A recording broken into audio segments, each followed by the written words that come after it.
Good evening, all, and welcome back to Untold Fears. The mountains of Appalachia have stood silent for centuries, their mist-shrouded hollows hiding secrets that most people will never see. But in the small towns scattered throughout these ancient peaks, where cell towers do not reach and the nearest neighbor might be 5 miles away, darkness takes many forms. What happens when a coal mining town begins losing children to something the police refuse to investigate? When moonshine operations conceal horrors far worse than illegal liquor? Or when entire communities vanish from maps as if they never existed? Tonight, we are bringing you 10 disturbing accounts from the heart of Appalachia.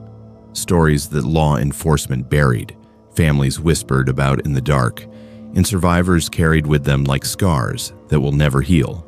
If you are new here, make sure to subscribe to Untold Fears for daily true horror content that will keep you up at night. Hit that notification bell so you never miss when the darkness calls. Now, let us step into the shadows of the Appalachian deep woods, where civilization ends and terror begins. The teaching position was supposed to be my fresh start after losing my job in Charleston, a small mountain town with 800 residents, where everyone knew each other and left their doors unlocked, where the biggest concern was whether the high school football team would make playoffs. I moved to Coleridge, West Virginia in August 2019, excited to teach second grade at the only elementary school in town. The salary was terrible, less than half what I had made in the city. But the cost of living was nothing. I rented a 2-bedroom house for $300 a month, something that would have been impossible anywhere else. The town sat in a valley surrounded by the Monongahela National Forest, accessible only by a winding 2-lane highway that snaked through the mountains for 40 miles before reaching anything resembling civilization. Cell phone service was spotty at best. Internet came through old DSL lines that barely functioned when it rained. But the people seemed kind. The principal who hired me was enthusiastic, and I was desperate for a new beginning after the disaster my life had become. I arrived 3 weeks before school started to set up my classroom and get to know the community. The elementary school building was old, constructed sometime in the 1950s, with that institutional architecture that all schools from that era shared. Green tile floors, high ceilings, tall windows that let in too much heat in summer and too much cold in winter. My classroom was on the 2nd floor, overlooking the playground and the dense forest beyond. I spent those 3 weeks decorating bulletin boards, organizing supplies, and preparing lesson plans for 18 students who would be in my care starting September 3rd. The other teachers were welcoming, mostly older women who had taught in Coleridge for decades. They brought me casseroles, invited me to church, and warned me that the kids could be rough around the edges but had good hearts. Nobody mentioned anything unusual about the town. Nobody said a single word about what I would discover. The first day of school went smoothly. My 18 second graders were typical 7 and 8-year-olds, energetic and curious, testing boundaries to see what they could get away with. I learned their names, established classroom rules, and sent them home with welcome packets for their parents. The second day was more of the same, but on the third day, during art time, something happened that I initially dismissed as coincidence. I had given the children construction paper, crayons, and markers, asking them to draw pictures of their homes and families. Standard beginning of the year activity, something to help me understand their backgrounds and living situations. What I got back was disturbing in ways I was not prepared for. 14 of the 18 children drew the same figure in their pictures. Not similar figures, the same figure. A tall, impossibly thin shape standing at the edge of the woods behind their houses. The figure had no face, just a blank oval where the head should be. Long arms that reached almost to the ground. Some children colored it black, others left it as just an outline, but the proportions were identical across multiple drawings. When I asked about it during sharing time, the classroom went silent, completely silent. 18 children who had been chattering and laughing moments before suddenly stared at their desks, refusing to make eye contact with me or each other. I pressed gently, asking if this was a character from a movie or a game they all played together. Nothing. One girl, Emma Pritchard, started crying silently, tears running down her face without a sound. I dropped the subject immediately and moved on to math lessons, but the images haunted me for the rest of the day. That afternoon, I mentioned it to Carol Davidson, a fourth grade teacher who had worked at the school for 30 years. She was in her late 50s, born and raised in Coleridge, and seemed to know everything about everyone in town. When I described the drawings, her face went pale. She looked around the teacher's lounge to make sure we were alone, then leaned in close. "Do not ask the children about that again," she whispered. "Do not bring it up with parents. Just let it go, Grace." I asked why, what it meant, if the kids were being exposed to something inappropriate. Carol stood up, gathering her things. "Some things in these mountains are older than the town, older than any of us. The children know what they know. Best to leave it alone." She left before I could ask anything else. I could not leave it alone. That night, I went through the drawings again in my classroom, laying them out on my desk. The figure appeared in 14 different pictures, drawn by children from different families, living in different parts of town. The proportions were too consistent to be coincidence. Children that age do not have the ability to coordinate their artwork without adult direction. I took photos of each drawing with my phone, then locked them in my desk drawer. Over the next week, I started paying closer attention to the children during recess and lunch. They played normally, laughed and argued, and formed the usual second-grade alliances and feuds. But sometimes, when they thought adults were not watching, they would glance toward the forest, with expressions I can only describe as fearful recognition. They knew something. They all knew something. In my third week of teaching, I started researching the town's history. The public library was a single room in the basement of the community center, staffed by a volunteer who came in 3 afternoons a week. The collection was small, mostly donated books and outdated reference materials, but there was a section on local history. I found newspaper archives on microfilm dating back to 1962, when the Coleridge Gazette started publishing. What I discovered made my blood run cold.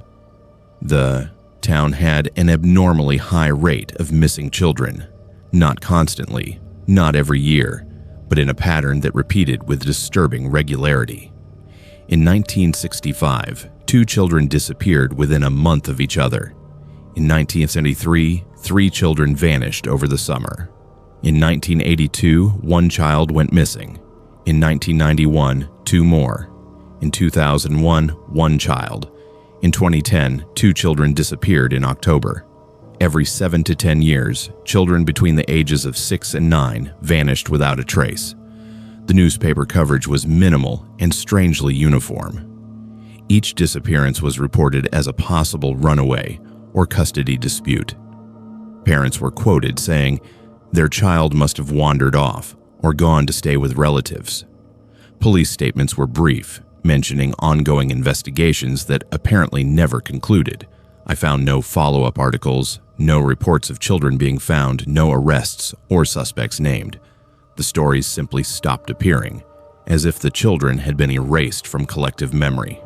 I made copies of every article I could find, building a file that documented 12 missing children over a 48-year period. The last disappearance had been 9 years ago, in October 2010. A boy named Lucas Hendricks, age 7, who lived with his grandmother on the north side of town. According to the single newspaper article, he went outside to play after school and never came back. His grandmother told police he probably went to visit a friend. No Amber Alert was issued. No search parties were organized. The story was 4 paragraphs long, buried on page 7. I tried to talk to the principal about what I had found, bringing the copied articles to her office during my planning period. Margaret Sutton had been principal at Coleridge Elementary for 12 years. A stern woman in her early 60s who ran the school with rigid efficiency. When I spread the articles across her desk and explained the pattern, her expression never changed. She looked at the papers for a long moment, then looked at me. "Miss Whitman, I appreciate your concern for your students, but you need to understand something about small towns. People move away. Families have complicated situations. Children go to live with other relatives. These articles are decades old, and they do not concern your current students or your responsibilities as a teacher." I started to protest, to point out that these were not normal relocations, that the pattern suggested something terrible. She held up her hand, cutting me off. "I am going to give you some advice, and I suggest you take it. Focus on teaching your curriculum. Do not upset parents with speculation about old news stories. And do not go looking for trouble where there is not any. Am I clear?" It was not a question. I gathered the articles and left her office, understanding that I would get no help from the administration. That night, I could not sleep. I kept thinking about Emma Pritchard, the girl who had cried silently when I asked about the figure in the drawings. She was a quiet child, one of the smaller kids in class, with long brown hair usually pulled into a messy ponytail. She struggled with reading but excelled at math. Her mother dropped her off every morning and picked her up every afternoon, always exactly on time. I decided I needed to talk to her family, even if it meant overstepping boundaries. The next afternoon, when Emma's mother came to pick her up, I asked if I could speak with her for a few minutes. Sarah Pritchard was in her early 30s, tired-looking, wearing scrubs that suggested she worked in healthcare. She agreed hesitantly, sending Emma to wait in the car while we talked in my classroom. I showed her Emma's drawing pointing out the figure at the edge of the woods. "I am concerned because several children drew similar images," I said carefully. "I wanted to make sure Emma is not being exposed to something inappropriate, or if there is something happening that I should be aware of as her teacher." Sarah stared at the drawing for a long time, her jaw clenched. When she finally looked up at me, her eyes were wet. "My daughter sees what she sees," she said quietly. "We all saw it when we were children. Our parents saw it. It has been here longer than any of us. You are new, so you do not understand yet, but you will. Everyone who stays in Coleridge long enough understands." I asked what she meant, what the figure was, why nobody seemed concerned about their children drawing this thing. Sarah stood up, folding the drawing carefully. "Because the alternative is worse. Because asking questions brings attention. Because we do not have anywhere else to go. And if we run, it finds us anyway. 3 families tried to leave over the years. Their children disappeared within 6 months, no matter where they moved. We stay. We teach our children to stay inside after dark. We do not talk about it, and we pray it does not take anyone we love." She left without another word, taking the drawing with her. I spent the weekend in my rental house, door locked, curtains drawn, trying to process what Sarah Pritchard had told me. Some rational part of my brain insisted there had to be a logical explanation. Mass hysteria, shared delusion, a very human predator that the community had mythologized into something supernatural. But I kept coming back to the drawings, the pattern of disappearances, the fear I had seen in the children's eyes. On Monday morning, I went to school determined to find answers. During lunch, while my students were in the cafeteria, I went through their cumulative files in the office. I was looking for siblings, for family histories, for anything that might explain the pattern. What I found was a note in Emma Pritchard's file, written in her kindergarten teacher's handwriting from 3 years earlier. Emma reports seeing a tall figure watching her house at night. Recommends counseling. Parents declined. Similar notes appeared in other children's files. Draws disturbing images during art time. Refuses to play near the woods during recess. Nightmares about something in the trees.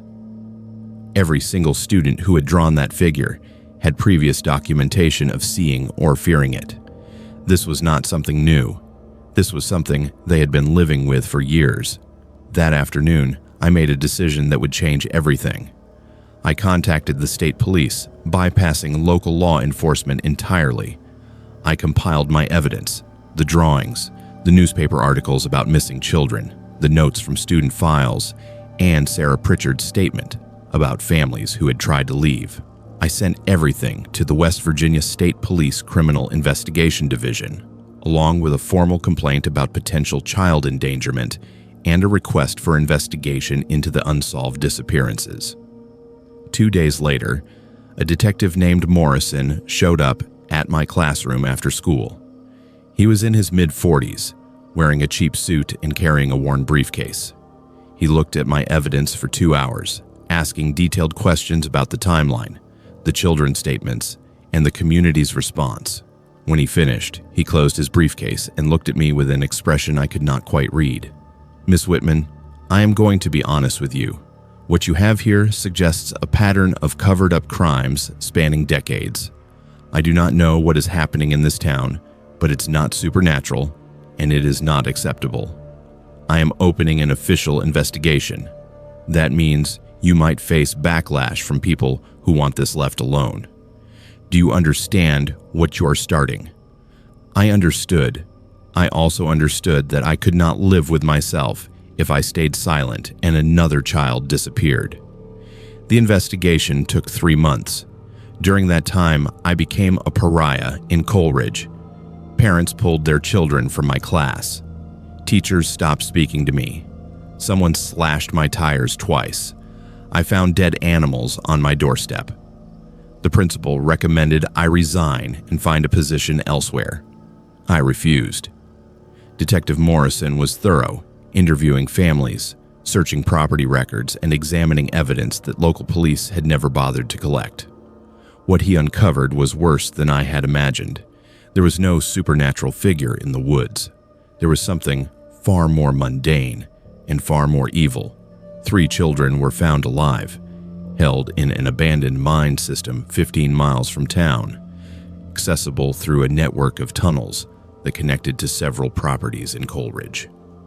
They had been there for months, kept prisoner by a group of men who used the children for purposes I will not describe in detail. The investigation revealed that the disappearances had been covered up by the local sheriff, who was part of the group. Town officials had known or suspected, but did nothing because exposing the truth would destroy the community's reputation and property values. 12 children over 48 years, 3 found alive, 9 bodies recovered from the mines. The trials lasted 2 years. 7 men were convicted, including the former sheriff. I stayed in Coleridge for 1 more school year after the arrests, trying to help the community heal. The children still drew pictures of the figure in the woods, because trauma does not disappear just because the source is removed. Emma Pritchard, one of the 3 children recovered alive, returned to my class in January.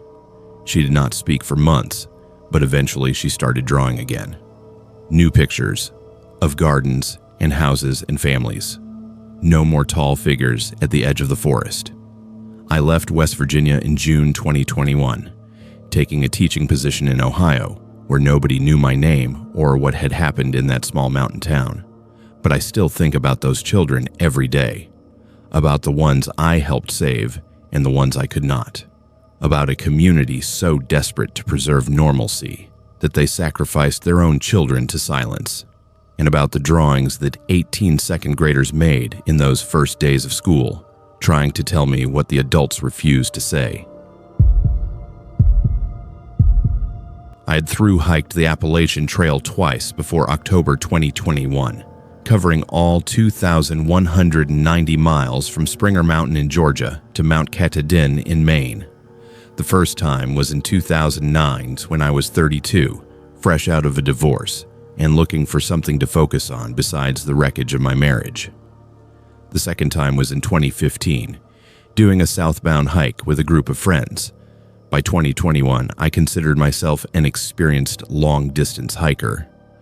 I knew the trail sections, the shelter locations, the water sources, and the difficult climbs.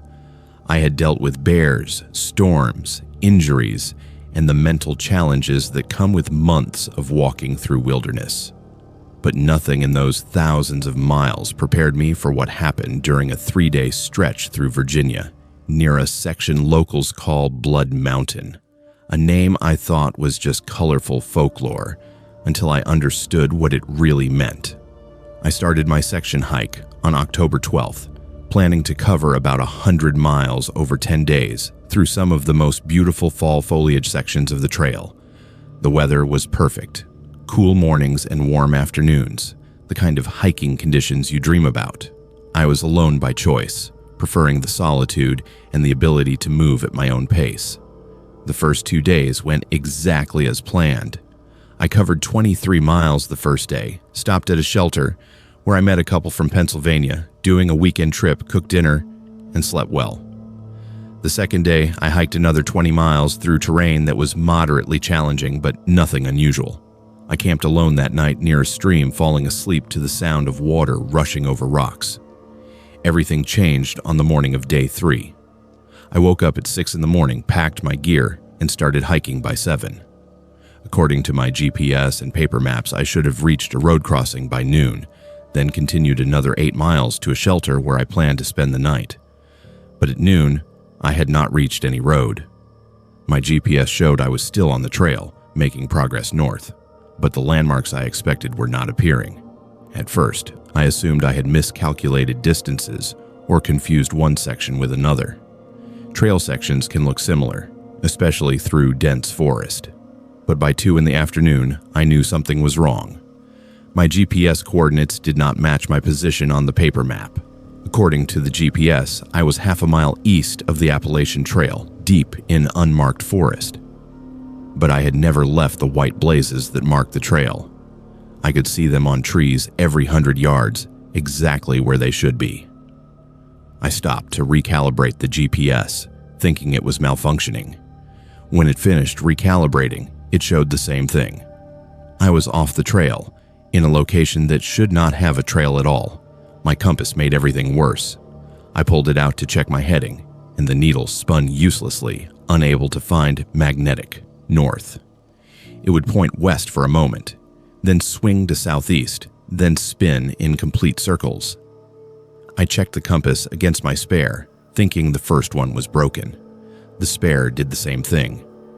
I tried moving 50 yards in different directions, thinking I might be standing near some kind of magnetic anomaly or buried metal.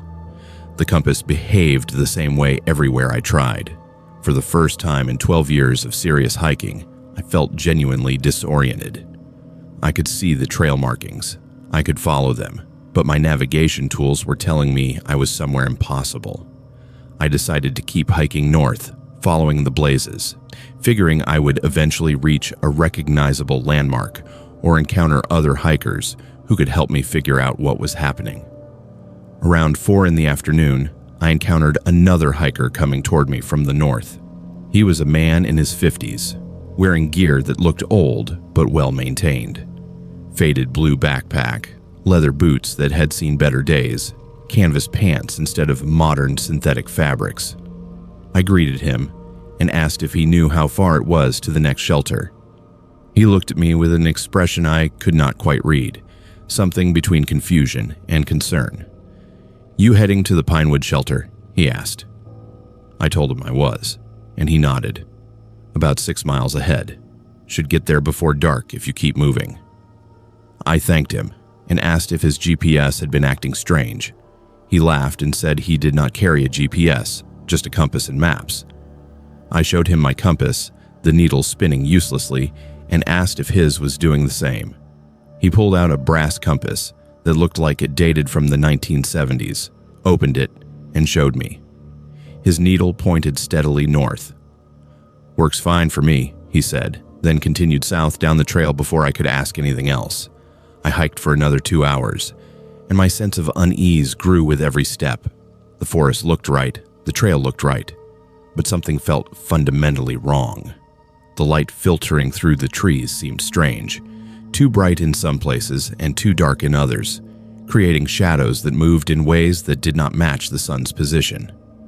I started noticing other hikers, always at a distance, walking the opposite direction. An older woman with a dog. Two young men carrying frame packs like the kind used in the 1980s. A teenager with a backpack covered in patches from state parks.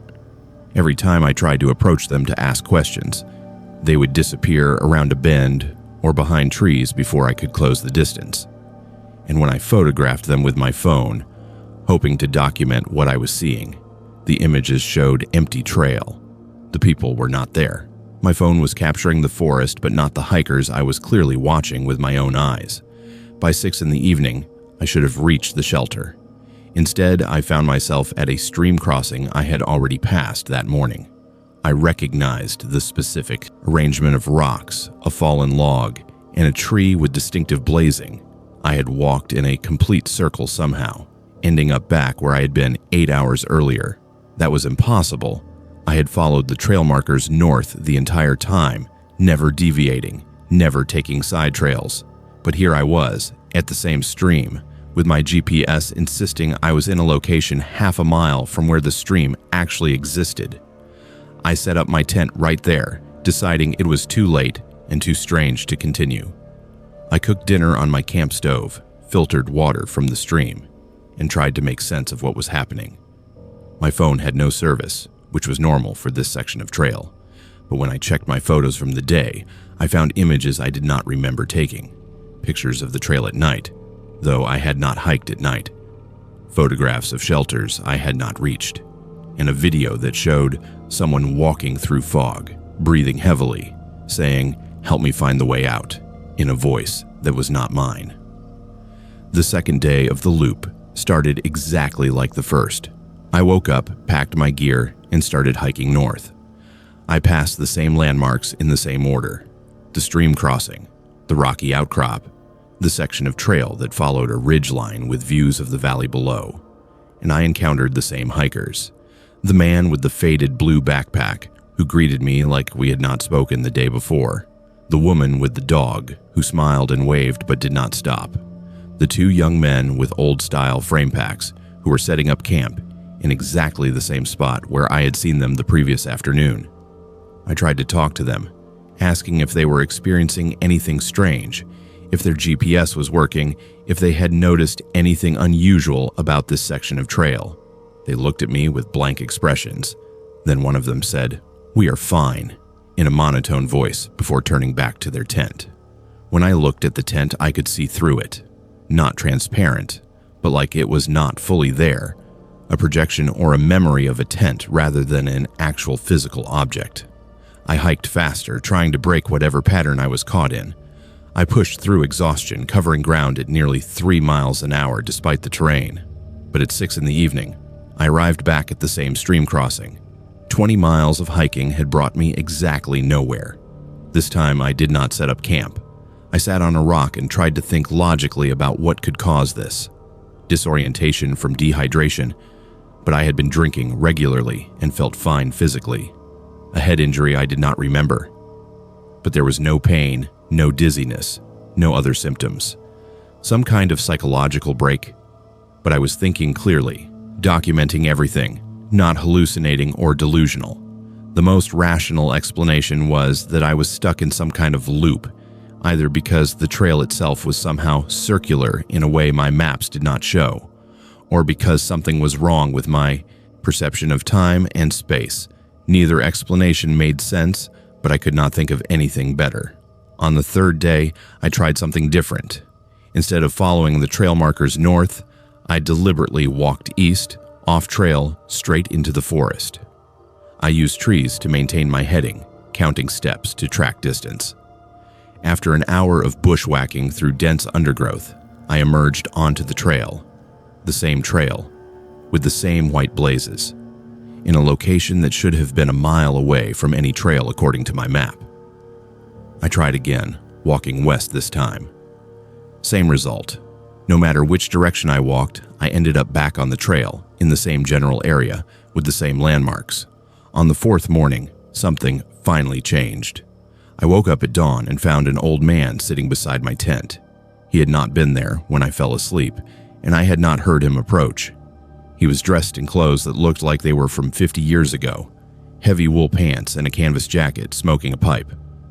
He looked at me calmly and said, You're in a thin place. The trail here crosses something old, and sometimes people get caught between. If you want to leave, you need to stop trying to go forward. Go back the way you came." I asked him what he meant, what a thin place was, how he could be smoking a pipe when there was no smoke. He tapped the pipe against his palm and said, "This section has taken people before, hikers who disappeared and were never found. Their names are in the registers at shelters, but nobody knows what happened to them. Some of us figured it out. Go backward, south. Do not follow the blazes north. Walk against the trail and you will find the edge." Then he stood up and walked into the forest, vanishing between trees in a way that was too quick to be natural. I packed my gear and started hiking south, retracing the trail in the opposite direction. Within an hour, I felt something change. The light became normal. The compass started working, the needle pointing steadily north as I walked south. My GPS recalibrated and showed I was back on the actual Appalachian Trail. By noon, I reached a road crossing that I recognized from my maps. A park ranger was there, eating lunch in his truck. I approached him and asked what day it was. He said it was October 18th. I had been on the trail for 4 days by my count, but according to the calendar, 6 days had passed.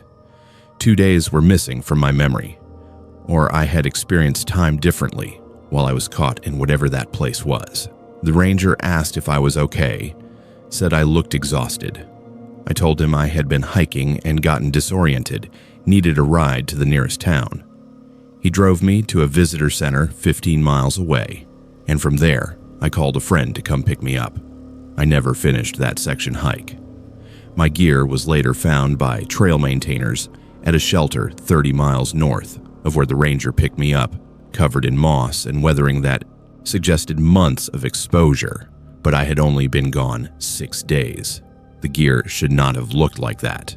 Park officials never explained it, just returned my belongings and suggested I had left my pack behind during a moment of confusion. I know what I experienced. I know those 4 days of being trapped in a loop were real, even if the calendar says only 6 days passed, and my gear shows signs of much more time. The Appalachian Trail is 2,190 miles of wilderness, most of it well documented and safe. But there are sections where something else exists, places where the normal rules do not apply, and people disappear into spaces between what is and what should be. I have not been back to that section of Virginia, and I never will. My job was straightforward. I inspected old buildings for structural safety before renovations, checking foundations, load-bearing walls, electrical systems, plumbing, and potential hazards like asbestos or lead paint. In 15 years, working as a building inspector in eastern Kentucky, I had seen everything from condemned coal company housing to abandoned schools to historic properties that should have been torn down decades ago. So when I received a work order in September 2019 to inspect an old Baptist church outside Corbin, I expected the usual issues: roof damage, foundation settling, outdated wiring, maybe some water damage in the basement. What I found instead was something nobody had prepared me for. A mystery that would take 3 years to fully uncover and would haunt everyone involved in ways we could not have predicted. The church sat at the end of a gravel road, about 8 miles from the nearest paved highway, surrounded by dense forest on 3 sides and a small cemetery on the 4th. According to county records, it had been built in 1952 and had served a congregation of maybe 50 families until closing abruptly in 1997. The building had sat empty for 22 years, slowly deteriorating, until a regional developer purchased it with plans to convert it into a community center for a planned housing development. My job was to assess whether the structure could be salvaged or if demolition was the only option.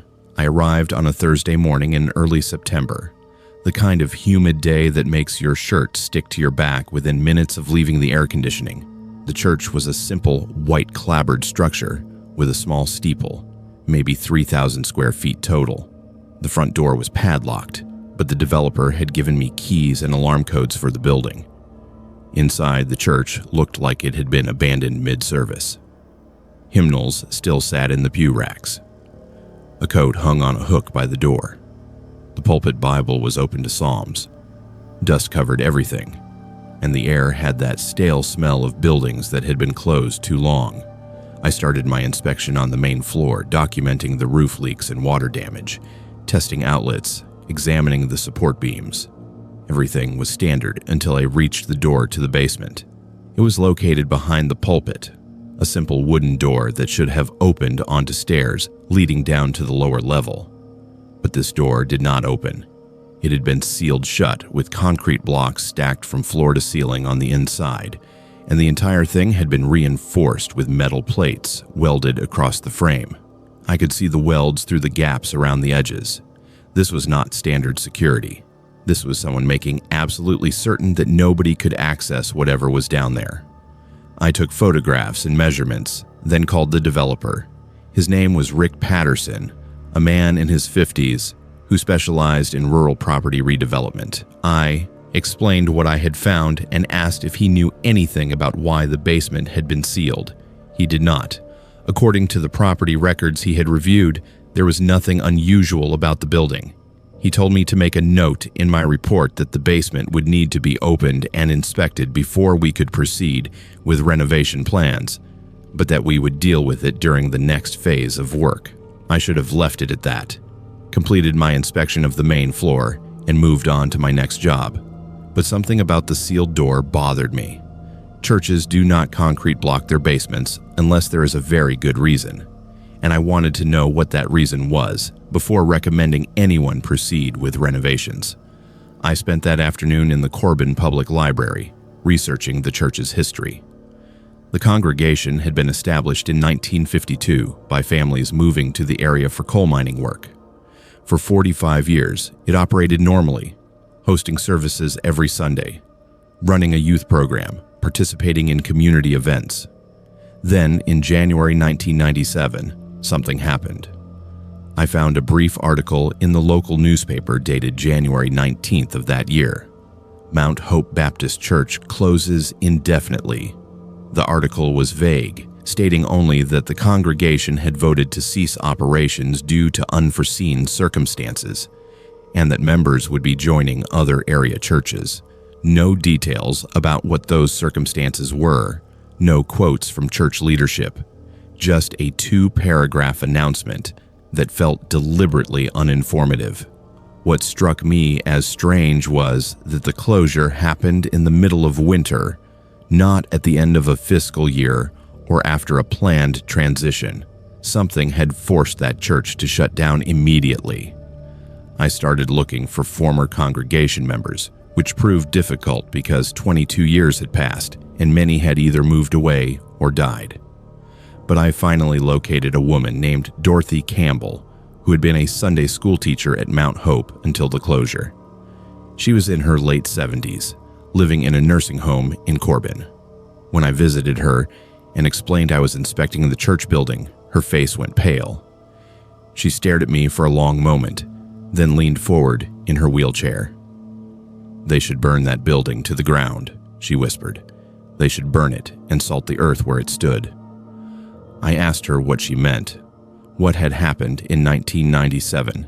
She looked around the common room where we sat, making sure nobody else was listening. We found what was down there, what had always been down there, under our feet every Sunday for 45 years. The youth pastor, Michael Garrett, he had been using the caves for things that should never be spoken about. When we found out, 7 families left the church immediately. The rest of us voted to close it and never speak of it again. Some things are better left buried. I pressed her for details, but Dorothy refused to say anything more. She did give me the names of 3 other former members who might be willing to talk. Over the next week, I tracked down 2 of them. The first, a man named Robert Hayes, who was in his 60s, hung up on me the moment I mentioned the church. The second, a woman named Patricia Mills, agreed to meet me at a diner in town. Patricia was 58, had been 15 years old when the church closed, and had been part of the youth group. She told me things that made me wish I had never started asking questions. The youth pastor, Michael Garrett, had been in his 30s, charismatic and well-liked, especially by the children. He ran weekend activities, camping trips, lock-ins at the church. He had keys to every part of the building, including the basement, which he told the kids was off-limits because of structural issues. In late 1996, 2 boys from the youth group went exploring during a lock-in while Garrett was distracted. They found a way into the basement through an exterior door that had not been properly secured. What they discovered led to Garrett's arrest, though the charges were eventually dropped due to lack of evidence and witness intimidation. Patricia told me the basement connected to a natural cave system that extended underground for at least a mile in multiple directions. Garrett had been using those caves to hide children he was abusing, sometimes for hours, sometimes for days. The caves had strange acoustics that made screaming inaudible from the church above. He told the children they were in purgatory, that they could not leave until they had been purified, that nobody would hear them if they called for help. Some kids he released after hours, others he kept longer. Patricia herself had been held there for 3 days when she was 13, kept in darkness, given minimal food and water, subjected to abuse that she still could not fully discuss. When the 2 boys found the caves and told their parents, it triggered a scandal that the community immediately tried to suppress. Garrett left town before he could be formally charged. Several families moved away.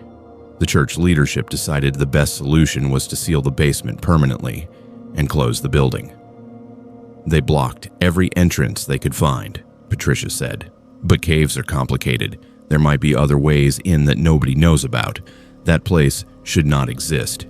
It should not be opened.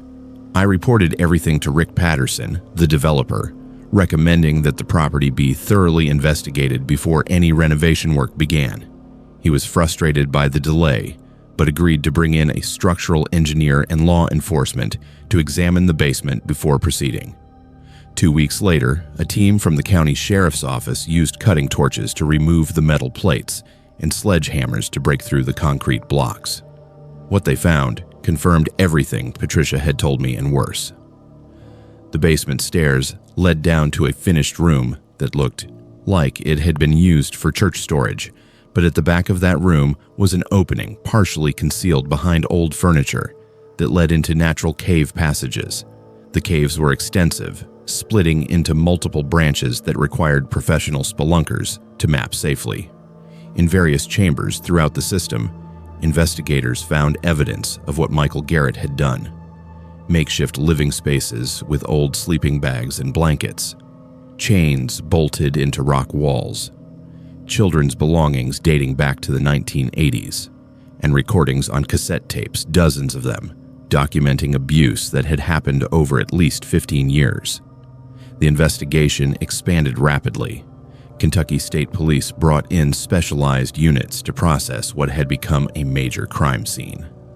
The cave system was larger than anyone had anticipated, with passages connecting to multiple points on the surface, including several residential properties. Garrett had apparently discovered the caves shortly after becoming youth pastor in 1981 and had been using them systematically until 1996. Investigators estimated that at least 30 children had been victimized over that 15-year period. Most had never told anyone what happened to them, either because Garrett had threatened them into silence or because they were too traumatized to speak. The tapes provided evidence that led to the identification of several victims, now adults, who had never come forward. 5 of them eventually agreed to testify, though by then the statute of limitations had expired on most of the crimes. The focus shifted to locating Michael Garrett, who had disappeared in 1997 and had not been heard from since. Garrett was found 6 months later, living under an assumed name in rural Arkansas, working at another church. He was arrested and extradited to Kentucky to face charges. The legal proceedings took 2 years, complicated by the age of the crimes and the difficulty of prosecuting cases based on recovered evidence and adult testimony about childhood trauma. In the end, Garrett was convicted on multiple counts and sentenced to 40 years. He died in prison in 2023, 4 years into his sentence, but the investigation never fully closed because forensic analysis of the caves revealed something that haunts me to this day. Investigators found remains in a sealed chamber at the deepest point of the cave system, bones belonging to at least 3 children who disappeared from the area between 1985 and 1992, cases that were never connected to the church because the children were not part of the congregation. Garrett had not limited his predation to youth group members. He had used the caves to kidnap and murder children from surrounding communities, knowing the isolation would prevent their screams from being heard. The church building was demolished in 2021. The cave entrances were permanently sealed with concrete and metal grating. The developer abandoned his plans for the property, and it sits empty now, reverting to forest. Patricia Mills, who had helped break the silence about what happened, moved out of Kentucky shortly after Garrett's conviction, saying she could not stay in a place that held those memories. Dorothy Campbell died in 2020, telling her family she was relieved she would not have to think about that church anymore. And I left building inspection work in 2022, taking a teaching position at a technical college where I train others to do the job I no longer have the stomach for. I have inspected hundreds of buildings since that church, but I have never opened another sealed basement. Some doors are sealed for reasons, and sometimes those reasons should be enough to walk away. The problem is that walking away means leaving the truth buried, and buried truth has a way of causing more damage than exposed horror. I still do not know if opening that basement was the right choice, but I know 30 families finally got answers about what happened to their children, and Michael Garrett spent his last years in a cell instead of around vulnerable kids. That has to count for something, even if it does not make the nightmares stop. I had spent 8 years as an investigative journalist, covering coal industry corruption throughout Appalachia, documenting safety violations, environmental crimes, and the systematic exploitation of workers in communities that had no other economic options. But nothing in those 8 years prepared me for what I found in a town that technically did not exist on any current maps. A place where 400 people lived in conditions that should have been impossible in 21st century America. I first heard about the town in March 2018 from a worker who had managed to escape after 5 years of what he described as indentured servitude. His name was David Morrison, and he contacted me through an encrypted email after reading one of my articles about mining company abuses. He was living in a shelter in Lexington, Kentucky, terrified that someone would find him and force him back. What he told me sounded like something from 100 years ago, not modern day. The town was called Blackwood, located in southern West Virginia, in a valley accessible only by a single road that was gated and guarded. The entire town was owned by a mining company called Blackwood Energy Corporation, which had purchased the land and mineral rights in 1952. Everything in town belonged to the company. The houses, the store, the medical clinic, even the church. Workers lived in company housing and were paid in credits that could only be spent at the company store, where prices were inflated to keep people perpetually in debt. Anyone who tried to leave while owing money was detained by company security, a private force that operated with impunity because local law enforcement was either paid off or scared off. David told me about families who had lived there for 3 generations, trapped in a cycle of debt that passed from parents to children. He described workers who died in preventable accidents, their deaths covered up to avoid OSHA investigations. He talked about people who disappeared after threatening to contact federal authorities. Their families told they had abandoned their jobs and left town when, in reality, nobody knew what had happened to them. I spent 2 months verifying David's story before approaching the town myself. Property records confirmed that Blackwood Energy Corporation owned over 8,000 acres in Logan County. including a residential area that was not incorporated as an official municipality. Employment records showed the company had 215 people on payroll, but those records were vague about job descriptions and did not match the population David described. Census data was strange as well. The 2010 census listed 150 residents in the Blackwood area, but the 2020 census showed only 87. Where had 63 people gone? I tried contacting former residents, which proved difficult because most people who left did not want to talk. I finally found 3 individuals willing to speak with me on condition of anonymity. All 3 told similar stories. Workers were hired with promises of good wages and housing, then found themselves trapped by debt and intimidation. Injury rates were high because safety standards were ignored. Anyone who complained was threatened with eviction or worse. Several people mentioned family members who had tried to leave and then vanished, with company officials claiming they had moved on to other jobs, when in reality, their families never heard from them again. In May 2018, I drove to Blackwood. The road was exactly as David had described, a narrow 2-lane strip of crumbling asphalt that wound through dense forest for 12 miles before reaching a gate with a guard station. The guard was a man in his 40s, wearing a uniform that said Blackwood Security, carrying a sidearm openly. When I stopped at the gate and explained I was a journalist researching coal communities, his expression hardened. He made a phone call, spoke briefly to someone, then told me the road was private property and I needed to turn around. I argued that I had a right to access public areas, but he informed me that everything beyond the gate was private land owned by the company and I was trespassing. When I refused to leave immediately, he radioed for backup. A second security vehicle arrived within 5 minutes, and I was escorted back to the main highway and warned not to return. The whole interaction was caught on my dash cam, and it confirmed that something was very wrong in Blackwood. I spent the next month trying different approaches.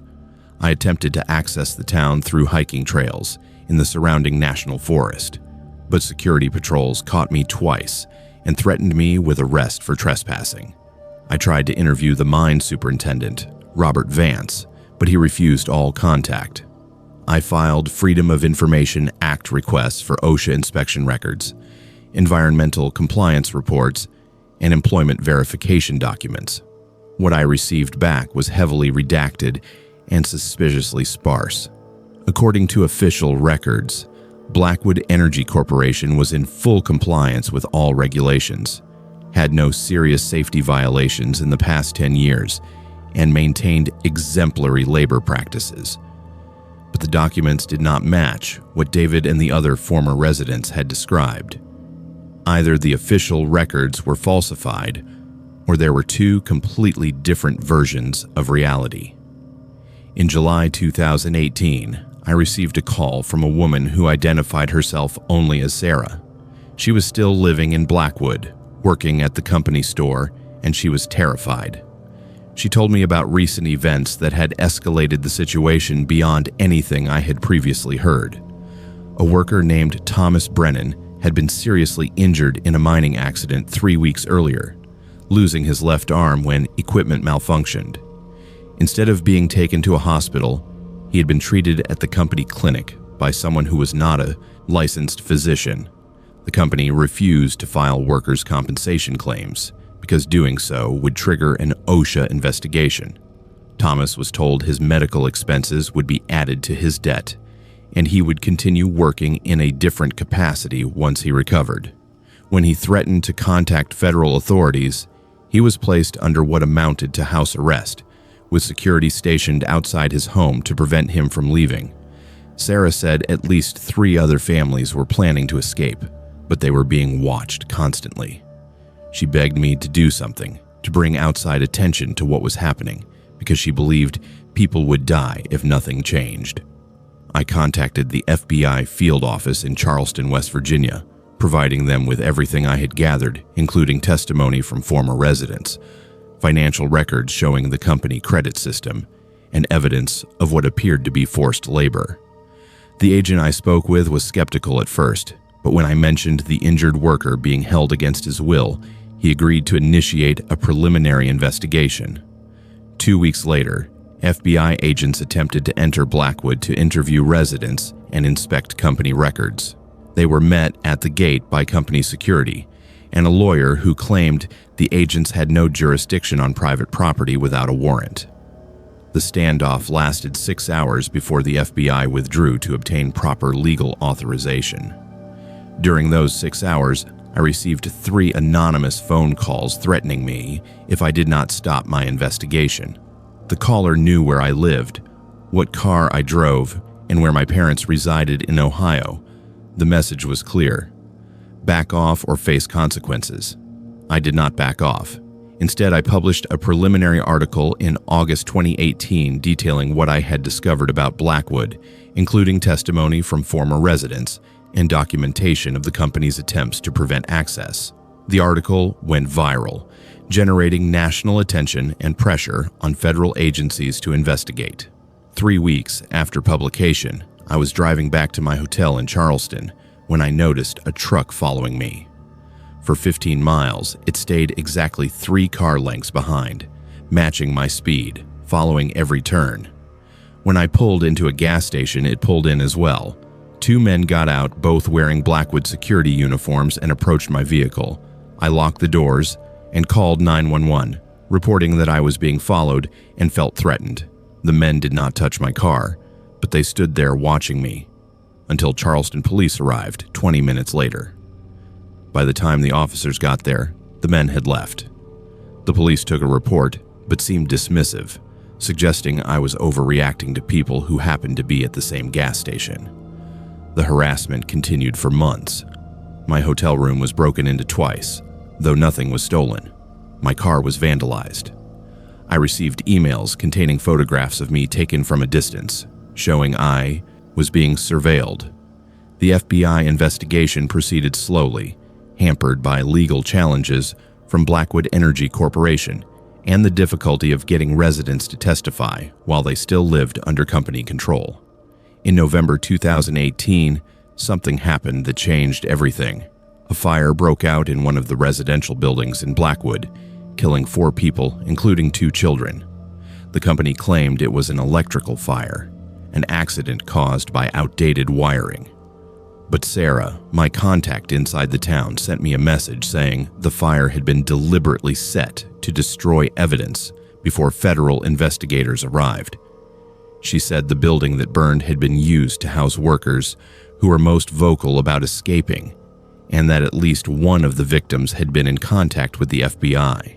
The deaths triggered a federal raid that had been in planning for months. On December 3, 2018, over 60 federal agents from the FBI, OSHA, and the Department of Labor executed search warrants at multiple locations throughout Blackwood. Company security was disarmed and detained. Residents were interviewed. Records were seized. The mine operations were shut down pending safety inspections. What investigators found was systematic and deliberate exploitation that had been ongoing for decades. Workers were being paid less than minimum wage in company credits that had no value outside Blackwood. The company store charged prices that were 3 to 5 times retail, ensuring workers could never pay off their debts. Housing was substandard, with multiple families crammed into structures that violated building codes. Medical care was provided by unlicensed personnel using expired medications. Safety equipment at the mine was inadequate or non-existent, leading to injury rates far above industry averages. And most damning, investigators found evidence linking company officials to 3 suspicious deaths of workers who had threatened to report violations. The investigation uncovered financial records hidden in an off-site office that documented the full scope of the operation. Over 40 years, Blackwood Energy Corporation had trapped hundreds of workers in a system designed to extract maximum labor while providing minimum compensation. The company had bribed local officials to ignore violations, paid off law enforcement to prevent investigations, and used intimidation and violence to silence anyone who spoke out. The mine superintendent, Robert Vance, had personal authorization from the company president to use whatever means necessary to maintain control, including detention and physical force. Documents showed discussions about making problems disappear, with coded language that clearly referred to the workers who had vanished over the years. Ground-penetrating radar was brought in to search the extensive property, focusing on areas identified in the documents. 3 graves were located in a wooded section 5 miles from the residential area. The remains were identified through dental records and DNA as workers who had disappeared in 2009, 2013, and 2016. All 3 had filed complaints with OSHA shortly before vanishing. The criminal cases took 18 months to build and prosecute. Robert Vance and 4 other company executives were charged with violations of federal labor laws, fraud, conspiracy, kidnapping, and 3 counts of murder. The company itself faced fines totaling $47 million and was ultimately forced into bankruptcy. The town of Blackwood was dissolved. Residents were relocated with government assistance, their company debts forgiven, and offered job training and placement services. Many struggled to adjust after years of isolation and control, requiring counseling and support to reintegrate into normal society. Thomas Brennan, the worker who lost his arm, received a settlement of $2.3 million and became an advocate for stronger labor protections in the mining industry. Sarah, my contact who risked everything to expose what was happening, moved to North Carolina and started a non-profit helping victims of labor exploitation. I won awards for my reporting on Blackwood, including a Pulitzer Prize nomination, but the story cost me in ways that are difficult to quantify. I was diagnosed with PTSD after months of harassment and threats. I lost friendships with people who thought I was obsessed or reckless, and I carry the knowledge that 3 men died because they tried to do what I eventually succeeded in doing, bringing attention to injustice. The difference was that I had resources and connections they did not have, privileges that protected me when I pushed back against powerful interests. The Blackwood case exposed a horrifying reality. There are still places in America where people live under conditions that resemble feudalism or slavery, where corporations wield power that supersedes law, and where isolation allows abuse to continue unchecked for decades. Blackwood was not unique. It was just the one that finally got exposed. I still receive messages from workers in other remote mining towns describing similar conditions, asking for help. I investigate when I can, but the system that allowed Blackwood to exist is still in place, and there are powerful interests invested in keeping these stories buried. I'd been tracking illegal distilleries in Appalachia for 12 years with the Bureau of Alcohol, Tobacco, Firearms, and Explosives. Most operations were small-time, family recipes passed down through generations, producing maybe 50 gallons a month for local distribution. We typically left those alone unless they crossed state lines or started selling to minors. But the operation in Bledsoe County, Tennessee was different. Intelligence from the Drug Enforcement Administration suggested this was not just moonshine. This was a distribution network moving thousands of gallons monthly, with financial patterns that indicated something far more profitable than untaxed liquor. I arrived in Bledsoe County in March 2020, just as the pandemic was beginning to shut down the country. The timing actually worked in our favor. With fewer people traveling and more folks staying isolated, surveillance became easier. Nobody questioned a stranger renting a cabin in the mountains when half the country was working remotely. The target was a property owned by the Keller family, who had lived in Bledsoe County for 6 generations. On paper, they ran a legitimate Christmas tree farm on 200 acres of mountainous land near the Cherokee National Forest. They sold Fraser firs wholesale to garden centers throughout Tennessee and Kentucky, a seasonal business that brought in maybe $60,000 a year, not enough to support the lifestyle they were living. The patriarch, Raymond Keller, drove a new truck every 2 years. His 3 sons owned properties worth $500,000 each.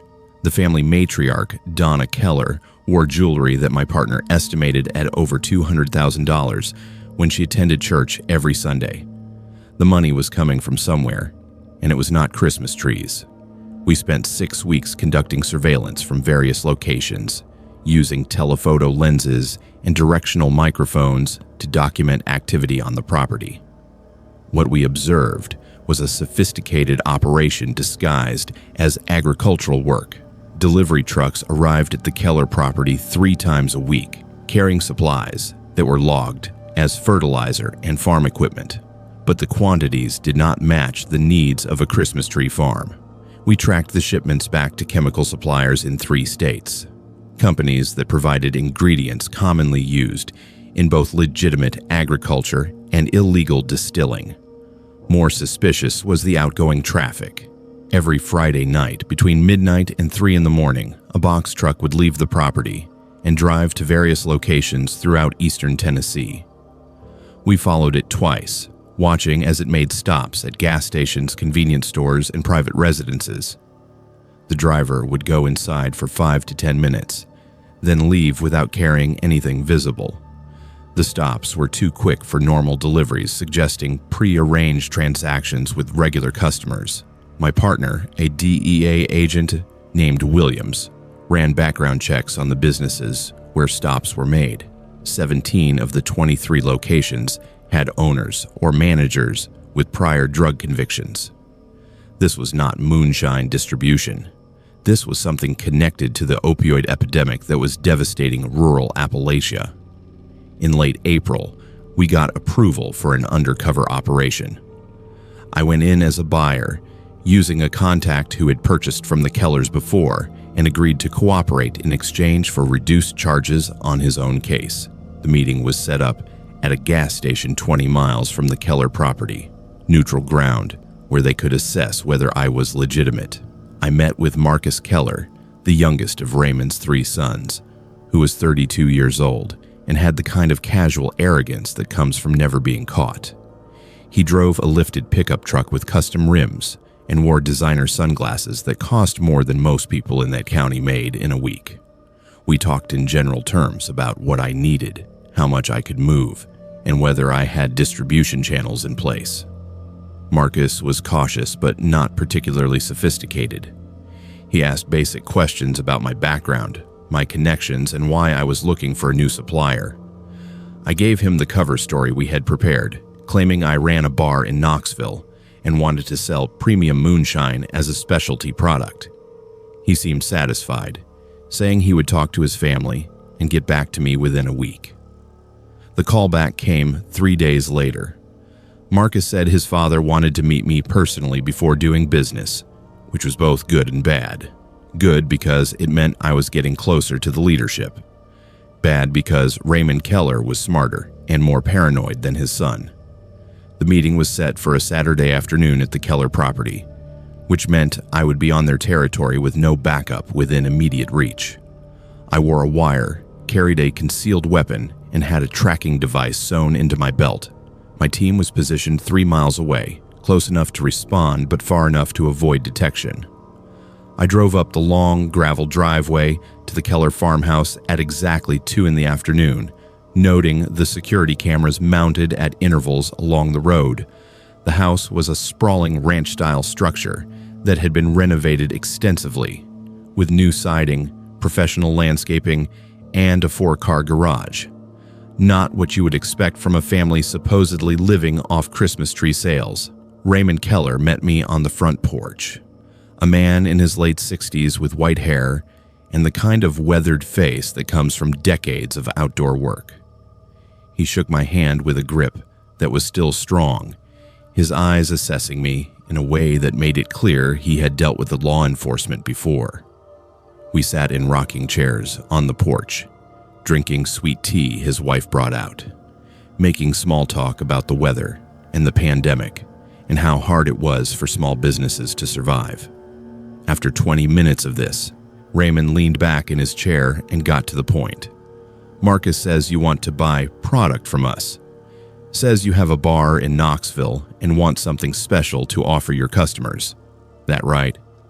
I confirmed the story adding details about my fictional bar and the clientele I served.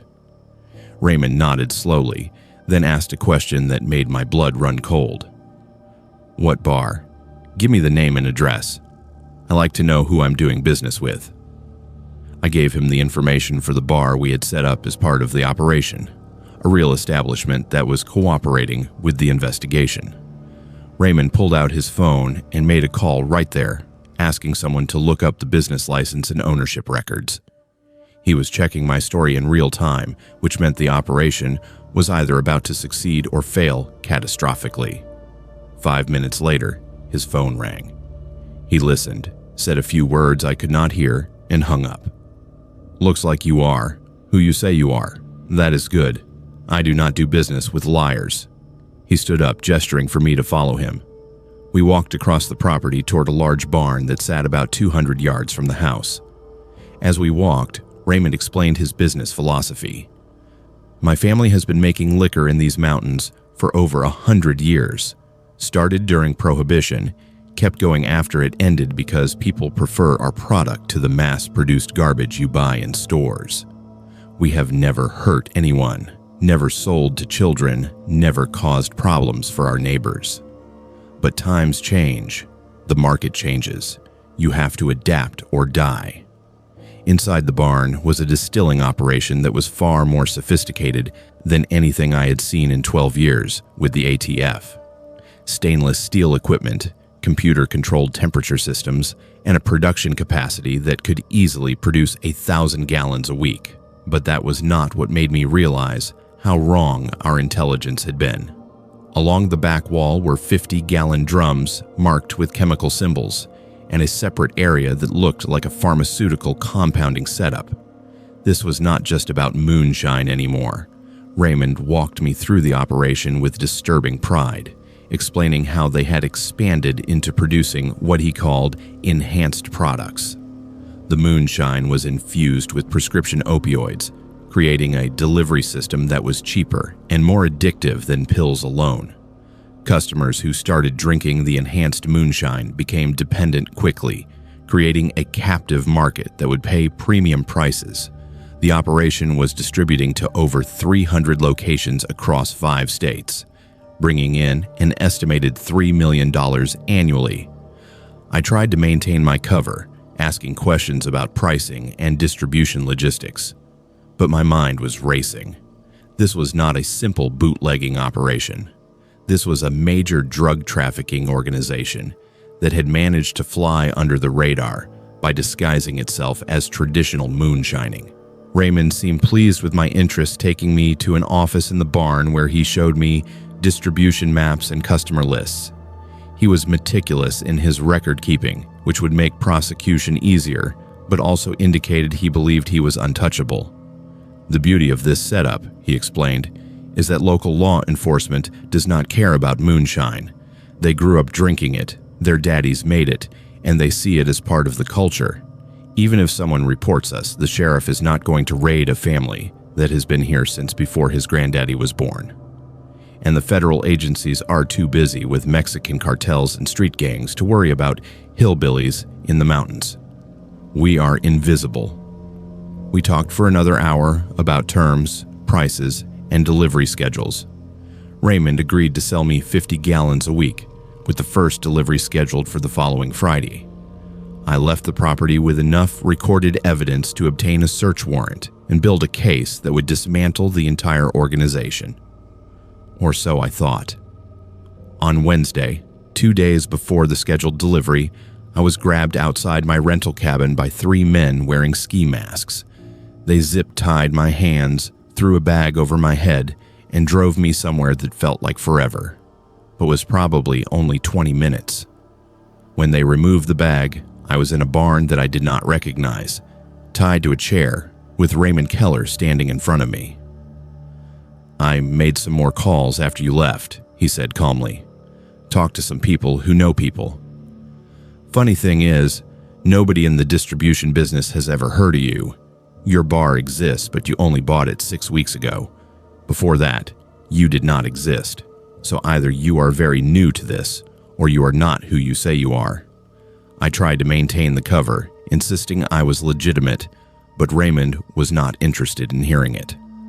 I have been running this operation for 20 years without problems because I am careful, because I check everything twice, and because I know how to deal with problems before they become bigger problems.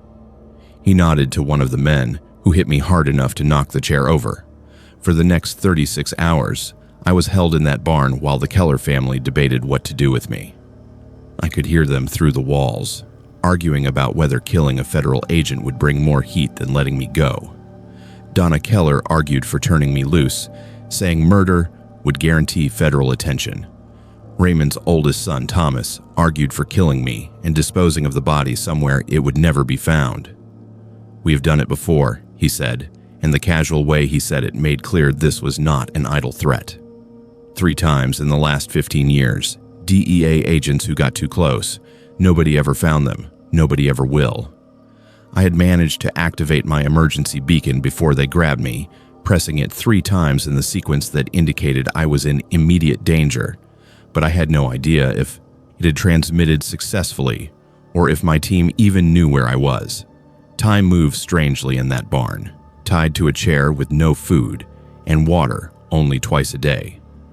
I could hear normal farm sounds outside, chickens and tractors and dogs barking, which made the situation feel even more surreal. At some point on the second night, I heard helicopters in the distance, then shouting, then gunfire. The FBI had tracked my beacon and raided not just the barn where I was held, but the main Keller property simultaneously. The family had split up, with some members at the primary location and others guarding me at a secondary barn 3 miles away.